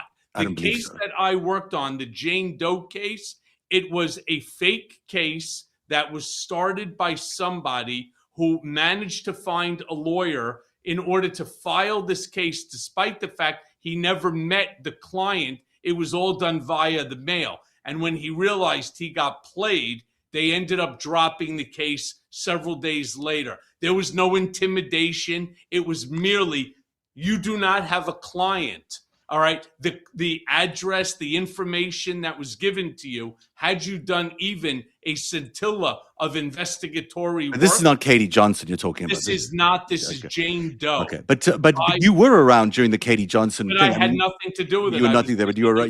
No, Alan Garton, my understanding, is the lawyer that handled it. I was not involved with it at all. Is it? Would it have been common in your time with Trump for there to be that kind of intimidation that would have forced someone like Katie Johnson to not do a press conference? Is that something that it feels? No. In fact, as I've said many times, people are like, oh, yeah, but you were involved in the Stormy Daniels matter or the Karen McDougal matter. Karen McDougal went on television and turned around and she goes, I was truly in love with Donald Trump. There was no threats against her. In fact, it was in Katie Johnson's case, there were threats. And I understand. I'm talking about the two that I was specifically involved with. Katie Johnson was paid for by David Pecker, and they paid $150 some odd thousand to her. Stormy Daniels received $130. I never spoke to Stormy Daniels. I never emailed her, texted her. I dealt with Keith Davidson, her lawyer. There was no threats or intimidation. I can't speak for anybody else. I can only speak for myself. But there was no threat. The threat or intimidation, for example, in a catch and kill scenario with the press, was that if you publish this story, which we deem to be defamatory, we will file a lawsuit. Well, that's what lawyers do. Yeah. We file lawsuits. This was different kinds of things. This was intimidation and threats to her family. Did you believe that? Did you believe her? Did you read that case? Was there any? Oh, I've read the case. Yeah. It's a pretty serious allegation she's making. It most certainly is. And I'm never going to be one to turn around to say that somebody is not telling the truth. I have no knowledge within which to refute it. I also have no knowledge within which to acknowledge it. And so I sit on the sidelines and I wait for the real information to come out so that I can make my determination based upon legitimate evidence and legitimate facts. Well, you were working with Trump during the 2008 investigation, right, into Jeffrey Epstein during that time, or were you not working with you? You were after that, okay? Did you ever hear of Jeffrey and Donald Trump getting together and any business deals or anything? No, and I've been very clear about that. I started in 2007, in March of 2007. From the moment, and nobody spent, and Lev will acknowledge it, nobody spent more time next to Donald Trump than I. I spent more time with him than any human should spend with another human being. All right. And I can tell you from 2007 to 2018, and I am stating, and I know people get angry at me. Oh my God, why are you sticking up for Trump? This is facts. I'm not sticking up for anybody. I am not saying that he did right or he did wrong. I'm merely stating facts that I know from 2007 to 2018. As often as I was in his office, which was multiple hours per day, I never once heard Jeffrey Epstein call the office. I never heard Donald Trump on the phone with Jeffrey Epstein. I never met Jeffrey Epstein. I never spoke to Jeffrey Epstein. I never emailed him, texted him, had any communication or any dealings with him. And to the best of my knowledge, again, being in Trump's office about 5, 6, 7 hours a day, I never heard Jeffrey Epstein's name mentioned. So when the Katie Johnson thing came up and Epstein emailed that case to Tom Barrack, who was the head of the fundraising committee of that. I'm friendly with Tom Barrack. Yeah. Did you hear about it at all from Tom Barrack? Did you, any of you? I mean, this was a huge emergency in the 2016 campaign. This woman was kind of come forward and declared that the candidate, the nominee, was a rapist and had raped her. Yeah, my understanding is that case got turned over to Alan Garten and then maybe even to outside counsel, but I was not involved in that specific matter. Never came up during that whole time you were there during the election campaign. Not to me. And any other? He was not at all concerned when Epstein was first charged, which would have been when you were with him, because in 2008. Like I said, nothing never came up. No comment. And it's so unusual considering I spoke to him about everything. And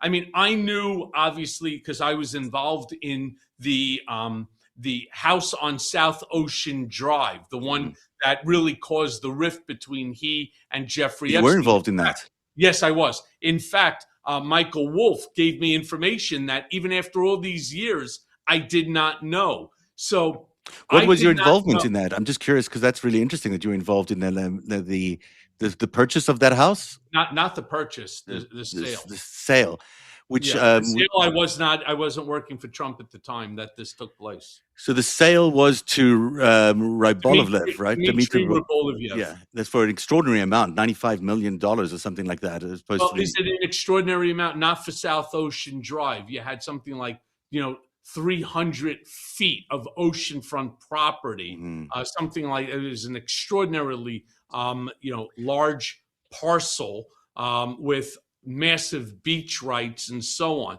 on. Let me be clear, and I say this all the time. Number one, it did not sell for $100 million. It sold for 95. In fact, the property was not sold as an individual to an individual, meaning Donald Trump to Dmitry Rybolovlev. Dmitry Rybolovlev came through a broker that was affiliated to Sotheby's.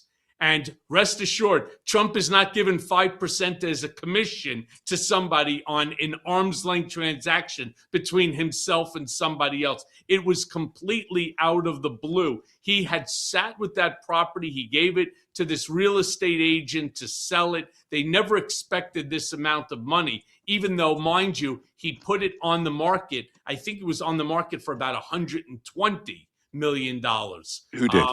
Rybolovlev, came in at 95. We took it. My involvement was to review the sale agreements and to ensure that the funds were actually received, before which we signed over the final transfer documents. I mean, Jeffrey Epstein in his emails to Michael Wolff basically says that this is money laundering. He said it was Russian money laundering. He says, how else would that sale have taken place? Through bank transfer and bank wires. All right. You don't do money laundering through bank transfers and bank wires. Well, you are if you're buying a property for $95 million when the market is at its tanking, and you're buying the most expensive property. Well, actually, no. We got to be fair on this one too. The market didn't tank until about 8-9 days later, and then it tanked. He literally got incredibly lucky that it closed when it did, because the market turned a major turn about 9 days later. Yeah. I mean, there is, the feeling amongst many people who've looked at this is that is the Russians bailing Donald Trump out. It's just What bail him out? He didn't have a mortgage on the property. He owned it. yeah. But if you're it's not like he transferring, bailed him out. He had listen. Let's be clear about something too. All right, was Donald Trump worth $9 billion like he wanted us to say No. in his personal financial or his statement of financial worth? The answer is no. Was he worth $1.5 billion, $1.6 billion? Abso-fucking-lutely. From his buildings, whether it was the Avenue of the Americas all the way to the San Francisco Bank of America building, to 40 Wall Street, to his other holdings and properties, his commercial leases. Yes, he was worth what he was worth, and he did not have massive debt on the property. That's just factually accurate. So the fact that you thought that, or anybody thinks that he needed the additional, money from this Rybolovlev property, he held that property for about 2.5 years before it ultimately sold. Trump did. Trump held it for 2.5 years. That's true. Yeah. Let me ask you about Bill Pulte's father. Do you know Bill Pulte's father? I know who Pulte is. I just don't. I've never met him. Because he was also involved in this deal, right? And Jeffrey Epstein alleged that Bill Pulte's dad was like a straw horse bidder in the original sale of this house that Donald Trump won. I wouldn't know. I wasn't involved at the time of the sale. I was only at the purchase. I was only involved in the sale. Bill Pulte's father was not involved in the sale. It was done through Sotheby's International Realty, and it was done by a very nice woman. She must have been in her late 70s, and I assure you, as we all must acknowledge, Donald Trump would not give somebody a 5% commission on a deal that he put together. It just goes against his DNA. Yeah, but it's also really unusual for them to be getting this kind of price. So the guy never lived in the house. Rybolovlev never lived in it. He just basically...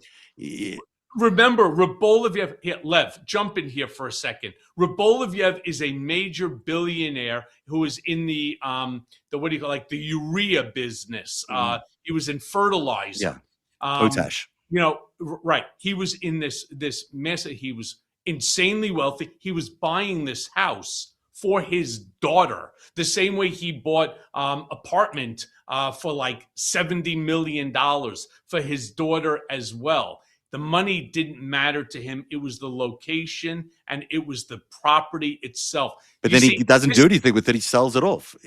What he did is he tore it down and they just subdivided it. He rebuilt it. Yeah. And the daughter lived in it. Did she live in it? Yes, she did. All right. This is the problem. Yeah. All right. Donald Trump is many things, but not every single transaction or every single allegation against him is true or legitimate. Now, I'm not going to turn around and say that there aren't other things that, people are talking about, like his relationship with Epstein and so on. I don't know them to be factually right or factually wrong. I do know that the answers exist in a file that's sitting on Pam Bondi's desk, but not every single allegation against Donald Trump, as much as people want it to be, is accurate. Like, for example, this real estate transaction. How did Donald Trump buy, for example, 40 Wall Street for $1 million? How did he buy that? How did he buy Mar-a-Lago, which was the private residence of the richest person in the country at the time, Marjorie Merriweather Post, for something like $6.8 million? How many people that are with us right now wouldn't go out and find $6.8 million to buy the Marjorie Merriweather Post Mar-a-Lago? Yeah, but you're diluting the subject matter here, because really what we're talking about is there's a pattern of Russian investment into the president's, into Donald Trump's world, whether it's through his condos, whether it's through the bailout that he got after 1996. There's just a long list of these things. You can't ignore it. Hold on. Facts matter. Yeah, facts matter. Okay? Again, I'm not here to defend him. I'm here to correct you with improper and erroneous statements. Okay. Yes, some Russians bought Trump condominiums. Let me be very, very clear to you. The condominiums are not owned by Donald Trump. Condo is a fee simple absolute that you transfer lot and block number title to the individual purchaser. Were there Russians who bought? Absolutely. For example, my father-in-law, who's not Russian, he's Ukrainian. All right. The same took place at Trump Tower. No different than it took place at Zeckendorf buildings or at Witkoff buildings. There are Russians like Lev that live in America, right? They're Russian Americans. They're entitled to buy a condominium. There's also a lot of laundering through those condos. There was Eric a lot Trump of made the Eric Trump made a statement which was as stupid as he is. All right. Rest assured, there is not. How about just turning around and saying, because at one point in time at Trump Tower, where Trump lives, you had Adnan Khashoggi. Why are we not turning around and saying that Donald Trump was a nuclear arms dealer as well? Right. Well, he was certainly part of that network. So was Jeffrey Epstein part of that network. So you can't say that he wasn't. Adnan Khashoggi worked with Jeffrey Epstein for a long period of time. And what you're doing is you're sidetracking. I'm not sidetracking the situation. You're sidetracking the American people from the reality that is existing that we need to stay focused on, which is affordability and healthcare and 100%. But this guy's also women's rights and all of these other things. This guy's also bought and paid for by Putin, and it's hard to see otherwise. It's hard to see what's going on in the foreign policy of this government, the national strategic document that he put out last week. I mean, everything points to the same direction, that Putin basically controls Donald Trump for whatever reason. Putin doesn't control Donald Trump. Well, he's maneuvering around Donald Trump to get him to do what he wants. Donald Trump is enamored by authoritarians. Mm-hmm. Let's just get it straight. He is enamored by authoritarians the same way he sat there. I thought he was going to hug, and make out with Mohammed bin Salman, for God's sakes. He loves money. Of course he's going to do that, but that's not... But the 10 minutes in the Beast alone, you can't explain 10 minutes in the Beast alone in Alaska as anything other than receiving orders from Putin or getting a complete private conversation that is totally off the record. There's no transcripts. There was no translators that we knew of. How the fuck does Donald Trump know the Russian to get the information? Or you mean like the conversation that took place in Helsinki? Yeah, right? They're all the same conversation, the same all thing. Those things that points Because to Trump he is a operates controlled like a and mob puppet boss. of Putin at this point. He operates like a mob boss. He learned very well from Roy Cohn. But I want isn't that the whole thing of all of this too? Is it is the Russian mob that is doing this? Yeah. Israel was taken over by Russian mobsters and a Russian mob state of Jewish Israeli men from Russian Israelis who became or are mobsters, and the American mobsters that are from Russia. I hate to say it, but using Lev as an example of someone who is not dirty early on for Russians is a bad example because Lev was dirty for a long time. Like I don't shit on you, Lev, but like, but I think you guys are completely off funnel because the Russians that were coming in, they were money laundering through Trump Towers and Witkoff Towers. They were coming in. These are not Russians that live in America. These are not Russians that were buying towers. And Michael, with all due respect, your father, yes, there were Russians that live in America that were buying apartments. But in the 90s, the Russians, there were money that was coming in from Russia, that when the fall of the Soviet Union, they were coming in and buying 40, 30 apartments at a time. And that's what Zev is talking about, the money laundering. If you're talking about 1990, at the time, I was still in law school. So I'm talking about the 90s. I'm talking about the 90s. No, I'm not talking about you. I'm talking about what happened in the 90s when the fall of the Russian. That's when, and that is extreme. I think that's what Zev and Nick are talking about. There was a lot of Trump Towers was considered money laundry central. Witkoff also was involved in that. Witkoff co-signed on one of Taiwan chicks or Anatoly, what's his name? I forgot his last name. On one of Golubchik Golubchik, thank you, on one of his apartments because of Trump. Because after Golubchik got indicted, and Witkoff was asked, why would you sign him? He said, I don't know the guy. I did a friend a favor. And most of these were all going through Trump Tower at the time. Even when they started doing it here in Miami, I remember moving down to when Desert started renting Trump's Sure. name and started doing it. I mean, they were coming in here literally. It was like the stock market. They were raising the prices by buying up themselves because they needed to get that money out of there, and they didn't care what price they were buying it. Well, I mean, for Apartments here. example, in all fairness, the Chinese did the exact same thing. You know, Witkoff was involved with the guy from, you know, the China Investment Bank. Yeah, but are you saying are you saying that Donald Trump is not part of the Russian organized crime network? You're saying that he's not part of Absolutely it? not. He's not. absolutely- I mean, come on. He's absolutely not part of the Russian mob.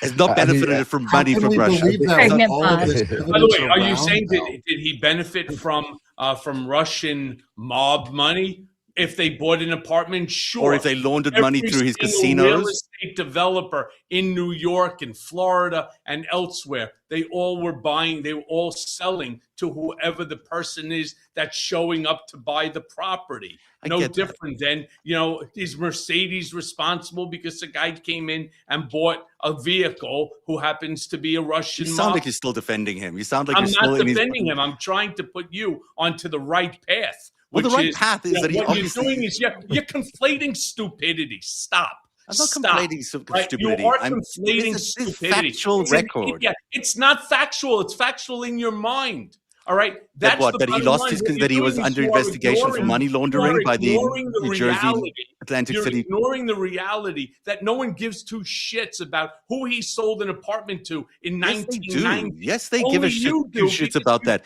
Because if only he's you do, owned because by the you Russians, think that what it does. No, what you do is you think that what this does is it gives some moral superiority.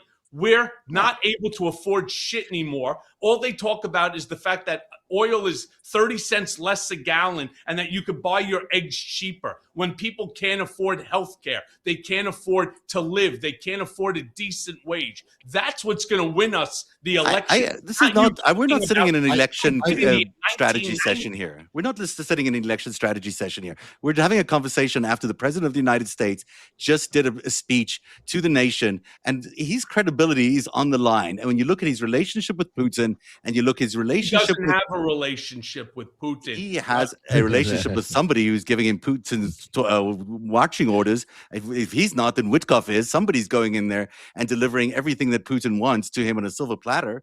Somebody's doing it. That's true. That's true. Where Putin is determining he wants this 20-point. That was written by Putin's people. Am I wrong, Lev? Right? No, that There's was Putin. 28-point plan. Putin's It's a 28-point plan. let me maybe stop all Yeah. because when it comes to this, I think I have a lot more knowledge and let me tell you. So when you guys are talking about Michael, I have to be very clear. Trump right now with what everything he's doing with Ukraine, and we speak about all the time, he is definitely complicit to Putin. Now, is he taking orders from Putin? I think this is where they're going. No, Trump is not sitting there. Nick, with all due respect, he did not get in the car and got orders from Putin. That's also not the case that works. What is happening is that the relation between Kirill Dmitriev that was sent by Putin in 2017 to start off with Kushner and Witkoff, who was basically his Kushner's right hand at the time in the first administration. Since then, that relationship has transpired and grown. When the Epstein files came out, and when Trump realized through Witkoff and through Kirill Dmitriev, and that is why you do not see Marco Rubio or anybody that Trump doesn't trust 100% dealing with Putin, because what was told to him is that there was information that was over the 40 years that they were tracking Donald Trump. Now, I've been working on the story for a while, And I'm going to be breaking a lot of news. Epstein was not the only one that was giving the Russians informations about Donald Trump. There was a lot of different powerful people that were willingly and unwillingly giving information. There was a lot of honeypot, when you call honeypot women, that were in the 90s and 2000 coming from Russia, that are currently still married to some of these individuals, currently still Yep. going out with them, Steve mistresses, Bannon, Paul and so. Manafort. Exactly. I mean, you got, Steve Bannon himself was dealing with the Russians. So Trump, there's a lot of connection here. And is Trump pissed off and does not? That's why you see Trump does not want to deal with Putin. He's pissed off at what Putin's making him do, but he also understands that the other thing that, like we spoke with Zev and we talk about the Epstein files, is there's something very interesting that you never hear. You hear about the Democrats, you hear about all of these different people, you hear about Prince Andrew, but you don't hear about Russian oligarchs, which is an impossibility because that was the world that was ran into, and they were constantly throwing on these underage parties. I mean, look at in Turkey, you had that. Remember the boat that was caught in Turkey by what's his name? Yep. Mishkevich, which actually, as crazy as it was at Trump's inauguration in the first, 2016. When I saw him there, I have a picture standing with Mishkevich in Trump's 2006 inauguration. So yes, this they are. It is a lot more complicated than just black and white. Trump is involved. He's not a Russian mobster. He's not Russian to begin with. He's not part of the Russian mob. He's not working for the KGB, but he is compromised. He is complicit. He is, being worked over by the Russians. Lev, to can be I able just to do. can I give you the Yeah, term Malcolm used it? yeah. He was to them a useful idiot. That was that, but I think that grew More than a useful idiot. I mean, I think that he grew was a more. useful idiot. when he first visited to Moscow in what is it, 96, or is it the first one in 1987? Then he came back for a second time with what's his name, the other Epstein client. I'm going to lose the name right now, but it's going to come to me. But he came back. He was bankrupt at the time. He went there. He met with all these mobsters in the Kremlin, and then he got a sudden rebound in his fortune. He suddenly came back, and he was $450 million richer, having been bankrupt before, and now suddenly he was in the Fortune 500 again, or the 400. This is a guy who somehow miraculously survived bankruptcy after bankruptcy with Russian bailout money. Do you think that's the kind of thing that just happens to useful idiots, or do you think it's the kind of thing that happens to someone who's being groomed to do exactly what he's been doing, which is, to assuming power? And Can I'll say I this ask? real Can quick I ask before I Al? get. I have to go in Go a ahead. second. Go ahead, Yeah. Nick. Go ahead, Nick, brother. I want to ask Al a Um, question afterwards. Go ahead, Nick. Oh, okay. Sorry. As someone who's learned how to do intelligence collection and intelligence gathering for human intel as in the army, it doesn't matter if you're witting or unwitting. If you get the shit done, Mhm. it doesn't matter. You're still an asset. You're still an agent. You're still Correct. an Correct. asset of An some asset. sort. A witting asset or an unwitting asset is still an asset. Correct. And that at this point, does it matter if he was witting? No, because he's done the damage. And Russia told us 40 years ago that they were going to do this. We were just too fucking arrogant as a country to believe that Russia could try and undermine our nation without a single shot fired. And this is what they have been working towards.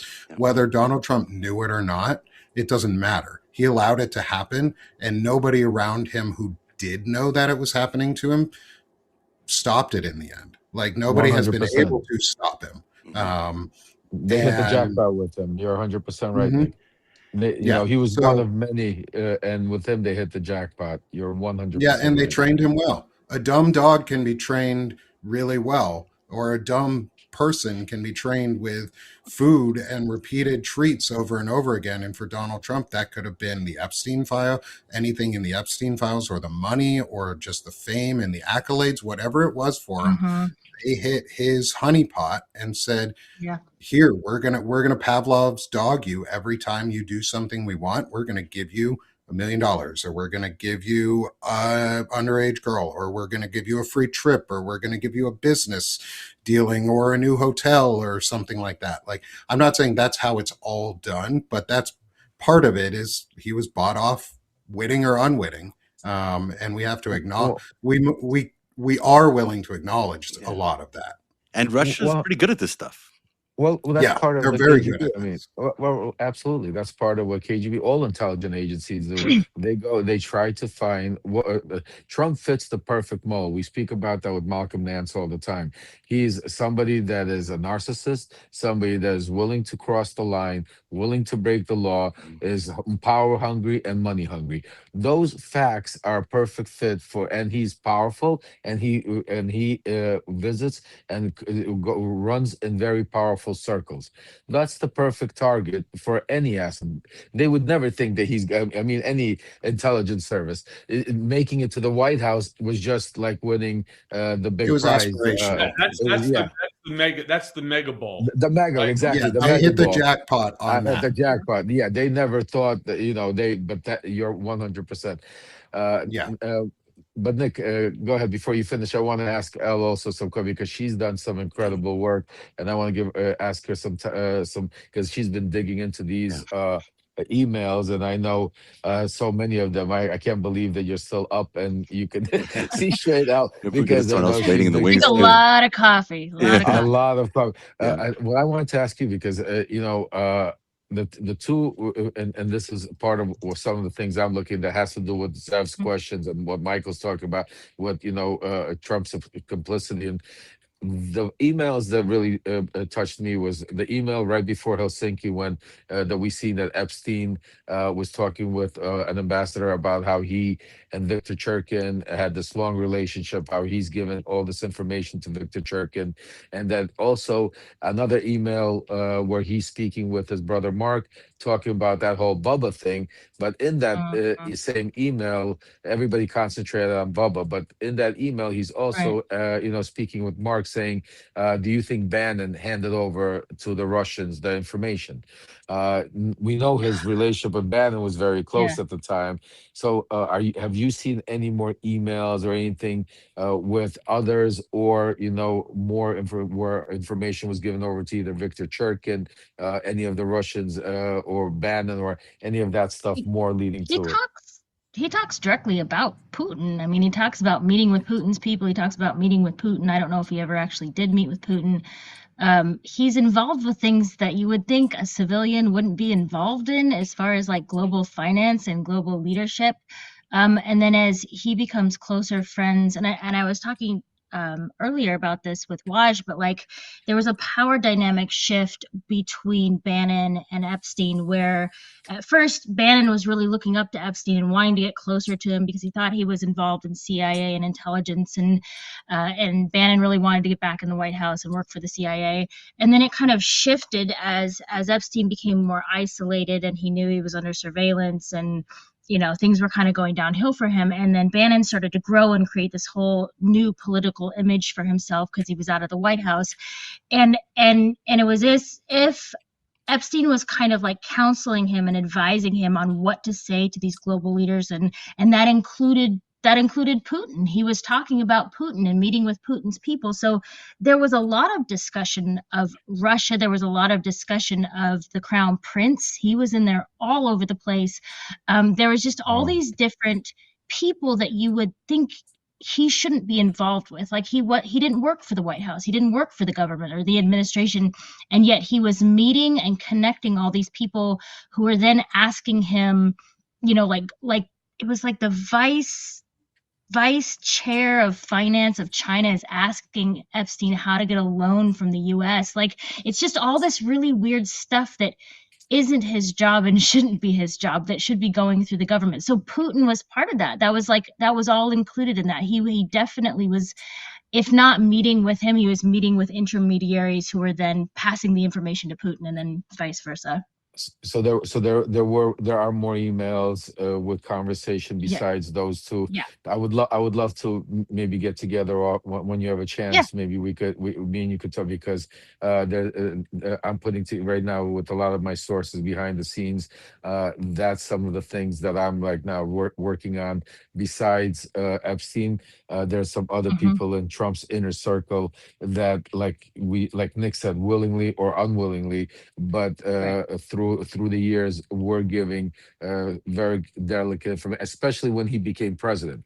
Prior to when he Mhm. became president, they were all in the mix. But when he became president, that whole everything shifted very hard, Yes. and that's why, especially right around the 2017, 18, that's what I'm Mhm. hearing. Well, let's not Yeah. forget it's not just Donald Trump when he became president, right? Obviously, when Joe Biden became president, the same Russian tactic, the same KGB tactic, find the weak link, and infiltrate as best as you can the weak link in order to generate a benefit for Putin, for Russia, right? Did they not do the same thing, or at least try to do that with Hunter? They definitely tried. I mean, they I just didn't got say that they lucky. succeeded. I'm just They did saying no, they they did tried. succeed. No, I think they succeeded. I think they Um, succeeded because they tore the country apart. But I think they were able to succeed is because they had. I don't think nobody else except for Donald Trump would have got obsessed with, and allowed them to do it. Because if mhm, you think about it, I mean, we were literally pushing Russian disinformation. We had congressmen and senators that knew that they were sure. coming from Andre Deerkach. Ron Johnson was taking pictures with them. Rudy went to Ukraine. I mean, it was just that. I think that was just, again, even in that case, I just from remembering and dealing, everybody was just amazed to the what degree Trump was allowing certain things, because nobody was used to, prior to Trump, everybody was used to America. Like, you can't get, like, you have to be like this, so strict. Like, when you walk into the embassy, and all of that somehow like changed and just became like the Wild West for those 4 years. It was, even like I sometimes sit back and just, there's a lot of things that I come back to me even now that was just crazy to think back of how that push of pure Russian disinformation. How I remember sitting with John Solomon in the and Victoria Tunzing and Rudy, literally, like, it would be like a 6:30 in the evening on a Tuesday or a Wednesday, and he would get off the phone with Hannity and say, we need something really breaking for Trump. Could call some of your connections." I'd call Mhm. Ukraine, literally get something sent over in Russian or Ukrainian. We'd get it Yep. transferred. No Yeah, vetting, no this is vetting, Russian no. disinformation, right? I mean, Right. obviously, this is There was no Mhm. vetting, nothing. yeah. We just literally sent it to Hannity. And that night, Hannity was like, "We got some breaking information about Joe Biden." Here it comes. But this is a And it serious was thing that you're amazing saying. stuff. I mean, when you're talking about you passing on information to a Fox News anchor who happens to be great friends with Donald Trump, who Mhm. has daily consultations with Donald Trump, and you're feeding Russian propaganda Yeah. directly to Sean Hannity. I mean, there is no mask anymore that can be pulled off anymore. We know that Donald Trump is so connected to Russia, he's so installed by Russia that it's hard But to see, the imagine thing, otherwise. but I'll tell you, the whole thing's of back then. See, Michael's 100% right, because back then he did not know all the dirt that Russia had on him. Trump found Yes. out about. He didn't. He found out about. I'm telling you, he found out about this literally around recently, not too long ago, with Kushner and Witkoff and Kirill Dmitriev in certain conversations that flipped Trump around completely. Because prior to this, the Russians had him thinking that he had, like, he could control Putin, like Yeah. he had a relationship with Yes. Putin, like he did, until he was Witkoff came and basically told them that, well, they have more than that, and this is how we. So it became more than just money and power. It also, and now is because of, again, I don't know what the information is exactly in the Epstein files that Trump is trying to hide, or what the Russians have on them. That's why we all Mhm. talk about release the files. We need to see everything.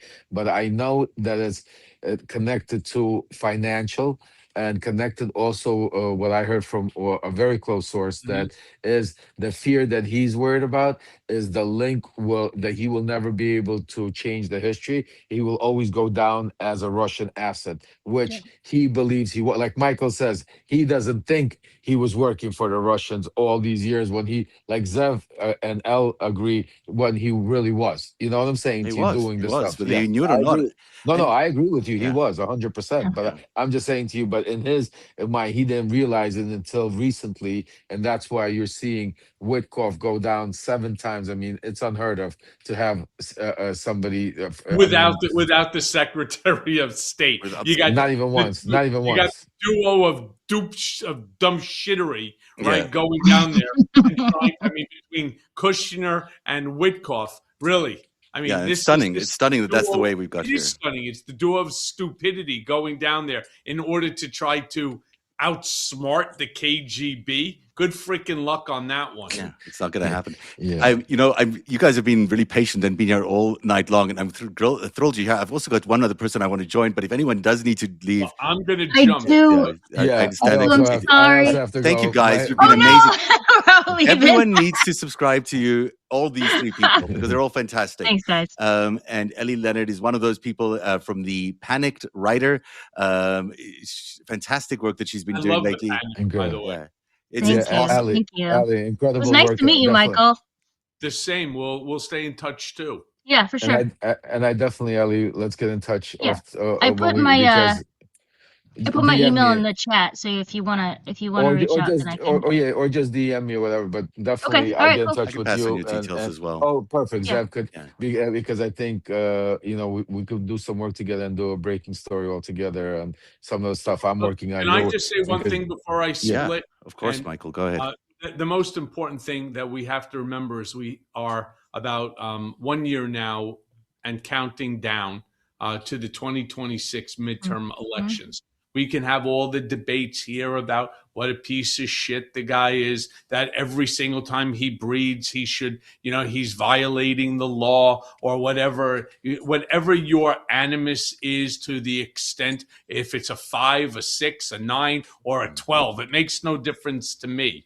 My only thing that I try to remind people is, facts actually matter when they release those Epstein files. And I believe ultimately they will be released. It may take longer than we all want, but they will be released, especially and if we end up winning the midterm elections to the extent that we do, they will be released and the investigations will turn around and corroborate the statements, for example, that I'm making, or it will refute the statements that I'm making. And then I will say, holy shit, I was wrong. Or I will wait to hear from others in turn and say, holy shit, you were right. I apologize. Though most people never do that. Like, for example, the Prague bullshit story on me, right? I have not received a single apology from not a single journalist regarding the allegations I was in Prague. I've never been. I want to go. I hear it's beautiful, but I've just never been. And that stupid story stuck around for over 6 years. My point being, we need to stay focused. I don't know how many times I'm going to say, if we are going to win, I don't want to see another event like what happened with Kamala Harris. Lev and I used to talk about this all the time. Oh my God, the momentum. Everybody's saying the momentum, the momentum, the momentum. I remember Lev saying to me, she's going to lose. She's going to lose. I remember him calling it out before anybody else. He said, she's going to lose. I said, how do you say that? He goes, that the momentum that you're talking about is an isolated, limited momentum. And he goes, don't underestimate the other guy's desire to win. And you know what? That's the point that I take to heart every single day. And whenever on our Thursdays between Malcolm, Lev, myself, we go deep into it. We can never take our foot off the gas. Apathy will end up, which is what cost Kamala Harris the election, apathy. When you have 70 million Americans that don't even think it's necessary to vote, you have a real problem in the country. All right. We need to stay focused. We need to constantly grow the community, whether it's Ellie, whether it's Nick, whether it's Lev, whether it's myself, whether it's Zev, or whoever it might be. It doesn't make a difference. Join the community, stay focused, stay angry, stay engaged, and most importantly, stay factually accurate. Thank you, Michael Cohen. You great way to end the show, and I really appreciate your honesty throughout all of this and your forthrightness. Everyone should follow Michael. He's doing incredible work on the side of the Democrats right now. By the way, nothing for nothing. Just so you know, I've been a Democrat my whole life. Thank you very much.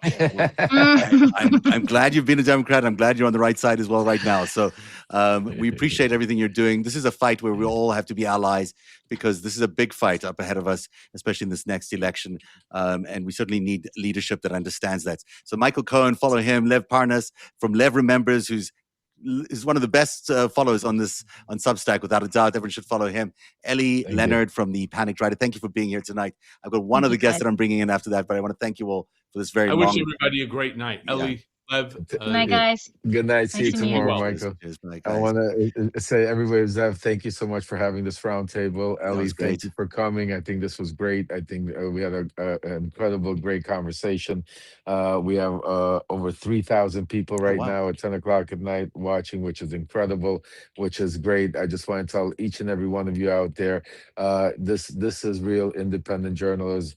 You saw it here. Zev, asked the tough questions. We asked to answer the questions. We go into facts. There's no sugarcoating here. You get it live until, because the objective is to bring you guys the right information from the inside, so this way we could go out there and save our democracy. So folks, thank you so much for staying with us.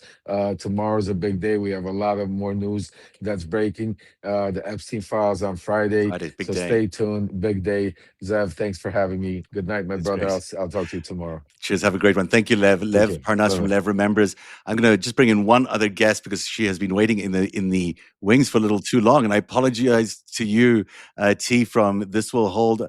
I hate leaving you behind the scenes, but I only got a limit of 5 people. And that conversation went just very, very long. So I apologize. It did. It went long, but it was informative. And it's good to hear everybody else's take on things, honestly, because I would not have pegged Cohen for being one to think that Trump honestly won the election, especially considering, it's so interesting to me, because people are influenced, and he was in that machine, whether he acknowledges it or not. He was in that machine of Russian money and Russian power and all sorts of manipulation. And he might not believe some of the stuff that happened, but it still happened. He's a great sport for coming on and defending it. And really, what matters now is that he's fighting for Democrats, and he's thinking about how Democrats can win, and that's so important. Which brings us to what you've been doing at This Will Hold. You've been uncovering so many interesting facets about what happened in the election in 2024 that you think is, reflects on an election that wasn't fair and wasn't really won by Donald Trump. And to his point, when he made that comment, don't underestimate, I wrote it down, the other guy's desire to win. And I thought the other guy's willingness to cheat to win. Yes, well, that's really maybe what happened. 88 felony counts and treason charges and so many other things. And is he in the Russian mob? Maybe not, but is he a Russian asset? Absolutely. And for that property in Florida, when Dimitri bought it at 40 plus million over, it was way overvalued at the time. So that amount alone was, eye-raising, and take that as someone who's, as a number cruncher. And then beyond that, when he sold it, he didn't have his daughter in there. He demolished the property. I think he demolished it. I don't think his daughter lived in this split property. And then I think he sold the other half as well to another friend of Donald Trump's for $95 million as well, which didn't make any sense to anybody. I don't, look, it's interesting. He was in that transaction. Maybe he's just, doing what he needs to do to defend that transaction. But he's a good sport for coming on and explaining that. Jack Smith was there today at Capitol Hill saying that 2020, Donald Trump tried to steal that election. He said he had beyond reasonable doubt evidence that that's what he did. It's the same thing that you're saying happened in 2024, that election was also stolen. So you got, Paro now of 2020, him trying to steal the election, which we knew, but, good to hear from Jack Smith. You're saying the same thing at This Will Hold. Right. As we head into another election, which may be, so instrumental to the future of this country, how can we ensure assuming that we're going to have midterms, right? no, We're just living possible. under the assumption that those are going to occur, considering everything, that's festering down, near Venezuela. Is he going to create a wartime situation? What's he going to do? But beyond that, I think what people are doing is giving Donald Trump too much credit and not understanding the layers beneath what's happening here. And that is this very long-term play that really we over at the Common Coalition describe as like a seven-headed hydra. And that is the Heritage Foundation, the Federalist Society, that is Mitch McConnell teaming up with Leonard Leo. It's Fox News, it's Murdoch, it's all of them for decades now, getting the courts situated where they wanted them so that when they could get Trump into position, they could make it so that the billionaires end up on top. And it's not the first time we've been here. I mean, they made a play back in 1933. We've talked about that before, and we made it through. And that's my main message to everyone, is to hold on to your hope, because we've been here before. And there are those of us that are just not going to let this happen. We're just not. We're going to get louder and louder until millions of Americans understand what's happening, and we're going to handle the business. But that being said, if you read Project 2025, it says right there in the introduction that we are not capable of making good decisions, and we need a ruling elite. Ruling elite. They think they are the ruling elite. And so now that they've got all these judges positioned and the Supreme Court, they're doing it. They're doing everything they can. They want to get rid of 100 million people. Well, how do you do that? You take out all of the Black and brown people that you can, and then you cut medical. And when you cut medical, all the people that can't afford insurance, they're one prescription away from a death sentence. Yeah. That's how you cut 300,000 Black women are unemployed now in this one year. Again, another way of saying to people, you're eliminating a certain type of person. You're causing incredible hardship in communities that can't fund themselves. They can't invest in their communities by supporting local businesses. That in turn creates more downward pressure. On top of that, you've got these ACA cuts that are coming, so people can't afford medical care. More medical bankruptcies happen. Just you create a spiral for an entire community that on a basis of race and a basis on creating the so-called elite that they're trying to do. But that elite really is about disenfranchising people. It's about taking away the vote. And they have clearly done some really unusual things in 24 in that election. Whatever Elon Musk was doing smells to high heaven. And the fact that he was allowed to do that afterwards inside the government with Doge, with the chief of staff saying that he is microdosing on ketamine while making decisions about people's lives. I mean, it's if the guy's high on ketamine, he should not be making decisions on whether people in Africa are getting AIDS treatments or not. That is not how this works. And if that's the elite that they're giving us, it eliminated our soft power and greatly weakened our stance throughout the world, because everybody else steps in to be the ones to give that aid now. So, we just handed China our soft power on a platter. And we were at one point, it's been a while, looked at, from the world standpoint as that, shining light on the hill. And we're not that anymore. I mean, Denmark has just, said we're a threat. And look Europe at what says Europe is viewing us as a threat, and so is Canada. That's why they're building a 300,000 volunteer army. The world is changing, and it's all because of Donald Trump. So T, are I think was just all these guys propping him up. Get out there, say something. It's clear he's unwell. I wrote a couple of weeks ago, I try to do a what went right this week positive newsletter. Yeah. And there's been some breakthroughs in Alzheimer's, and there is a specific drug on the market now that has got, some of the protocols are sort of what we're seeing him doing. And then on top of that, there's a semi-glutide aspect, out there for Alzheimer's as well. And if you've noticed, he's lost a lot of weight. So I think, and then just the cruelty and some of the things that he says from a psychological standpoint, if you've been around folks with Alzheimer's as they get towards the end, they can get very, very mean. And so I think we're just seeing all of this coming out. It's hard to tell whether it's Alzheimer's, whether it's dementia. Michael says he hasn't got it, either of these things. Who knows? But he's had 3 MRIs, which seem to indicate that fusions clearly. What are the marks on his hands? He's not falling downstairs and whacking his hand around. So something's happening there. But T, I want to as just commend your work, and because I've got to wrap this up because it's been a long, long, yeah, long day. it's And I late. so apologize Yeah. for keeping waiting for so long. Let me just remind everybody of the incredible work that you're doing with this Cohen Coalition at This Will Hold, because what you're doing is you're taking a look at the 24 elections with an analytical eye, and you're exploring every possibility as to how that election may have been manipulated, the results may have been manipulated.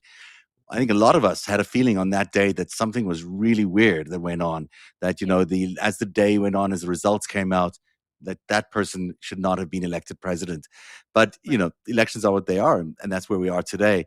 But it's important. The work you're doing is so important because it's focusing on solving those issues that happened in 24. So next time we have a clean election. And I want to just give you a moment here to talk about that and where people can find your work and how they can follow you. Yes, so we've got my Substack, This Will Hold, and then also the Common Coalition. We're really more on threads over on the Common Coalition. That seems to be our more active space where we get more interaction and don't get as subdued as we do on other channels or just kicked off Twitter. Thanks. Yeah. And so, We have happened to you. just done all the digging and pulled out all the data. And, we've continued to go back. So we can see manipulated data in 2020 in Trump's favor. In 2016, we absolutely can see the manipulation there as well. And so it really, if you keep going back, frankly, the GOP hasn't won a legitimate election since Eisenhower, whether it's been with foreign collusion or dirty Supreme Court bench. But that being said, with the introduction of Elon Musk and, the 2020 to 2021 breach of the voting equipment in 5 different states, that equipment was still in use. There are so many avenues that they could have infiltrated. Elon Musk was partners with the corporation that Leonard Leo had sold to Palantir, which then partnered with Elon Musk, that has access to 70% of our voting equipment. Crazy. It's crazy. And, and I was trying to explain to folks, it's not, this power supply situation. It's not like you go to Home Depot and you buy a cord and you plug it into an ES&S and Dominion machine, it's power. No, they're smart devices and they're programmable. And they can be programmed, remotely. So you can. And this is the same voting machines, the same power supplies that are going to be using voting machines next time round are the ones we're talking about. These are ones that are networked together. The machines are not meant to be networked. They're meant to be separate. That's the whole point behind electronic voting machines. They're meant to be air gapped, but the power supplies are somehow networked. That makes no sense. And it's just one of the questions you're raising. With the low orbit, the air gapping is kind of a non-issue now with the low Earth orbit direct to cell satellites. So technologically, as experts have been saying for decades at this point, it makes no sense to be on something that's not open source code first and foremost. And if we're going to go electronically, it needs to be that. If not, we need to be on paper. And so Common Coalition, our biggest push, and we've got a letter going out tomorrow to all candidates that are running in all the ones that we have, Republican and Democrat and Independent. Hey, this is why our data looks like Russia's data. And it shows, frankly, the Tennessee election. You can see, why it looks like Russia's. And we explain it. And it's like, if you're in a blue state, get to paper, while you still have states' rights, those secretaries of state and those decision makers need to be shifting gears and getting rid of their electronic equipment and moving to paper, because they're not going to be able to put an open source code program in time. So thank you so much. Hoping that we have an election in 2026. We will. I'm sure we will. T, thanks so much for being here. I appreciate you staying up so late. I really thank you for your time tonight. And we'll see you again on Narrative soon. Okay. Talk soon. Bye-bye. Bye. Well, that has been an extraordinary long night that we've had with you tonight. Thank you very much for being patient with us as we've gone through this incredible array of guests. We're so fortunate to have all these great friends on Substack, and I really recommend each and every one of them to you to subscribe. These are the people that are fighting for the truth. These are the people that are fighting for our democracy as we head into this very difficult phase in American history. There is no doubt that the President of the United States is unwell, for one thing, but he's also still determined to push an authoritarian agenda. And despite what he claims, which is that he's giving, military people $1,776 each of them, which sounds impossible on the face of it, or that he's solved 3,000 years of war, or that the economy is humming away greatly. This is a president that is under attack right now. This is a president that is under siege as his popularity ratings are tanking, as his chief of staff continues to criticize him through the Vanity Fair article that she puts out, as his entire inner circle appears to be ready for an exodus at the White House.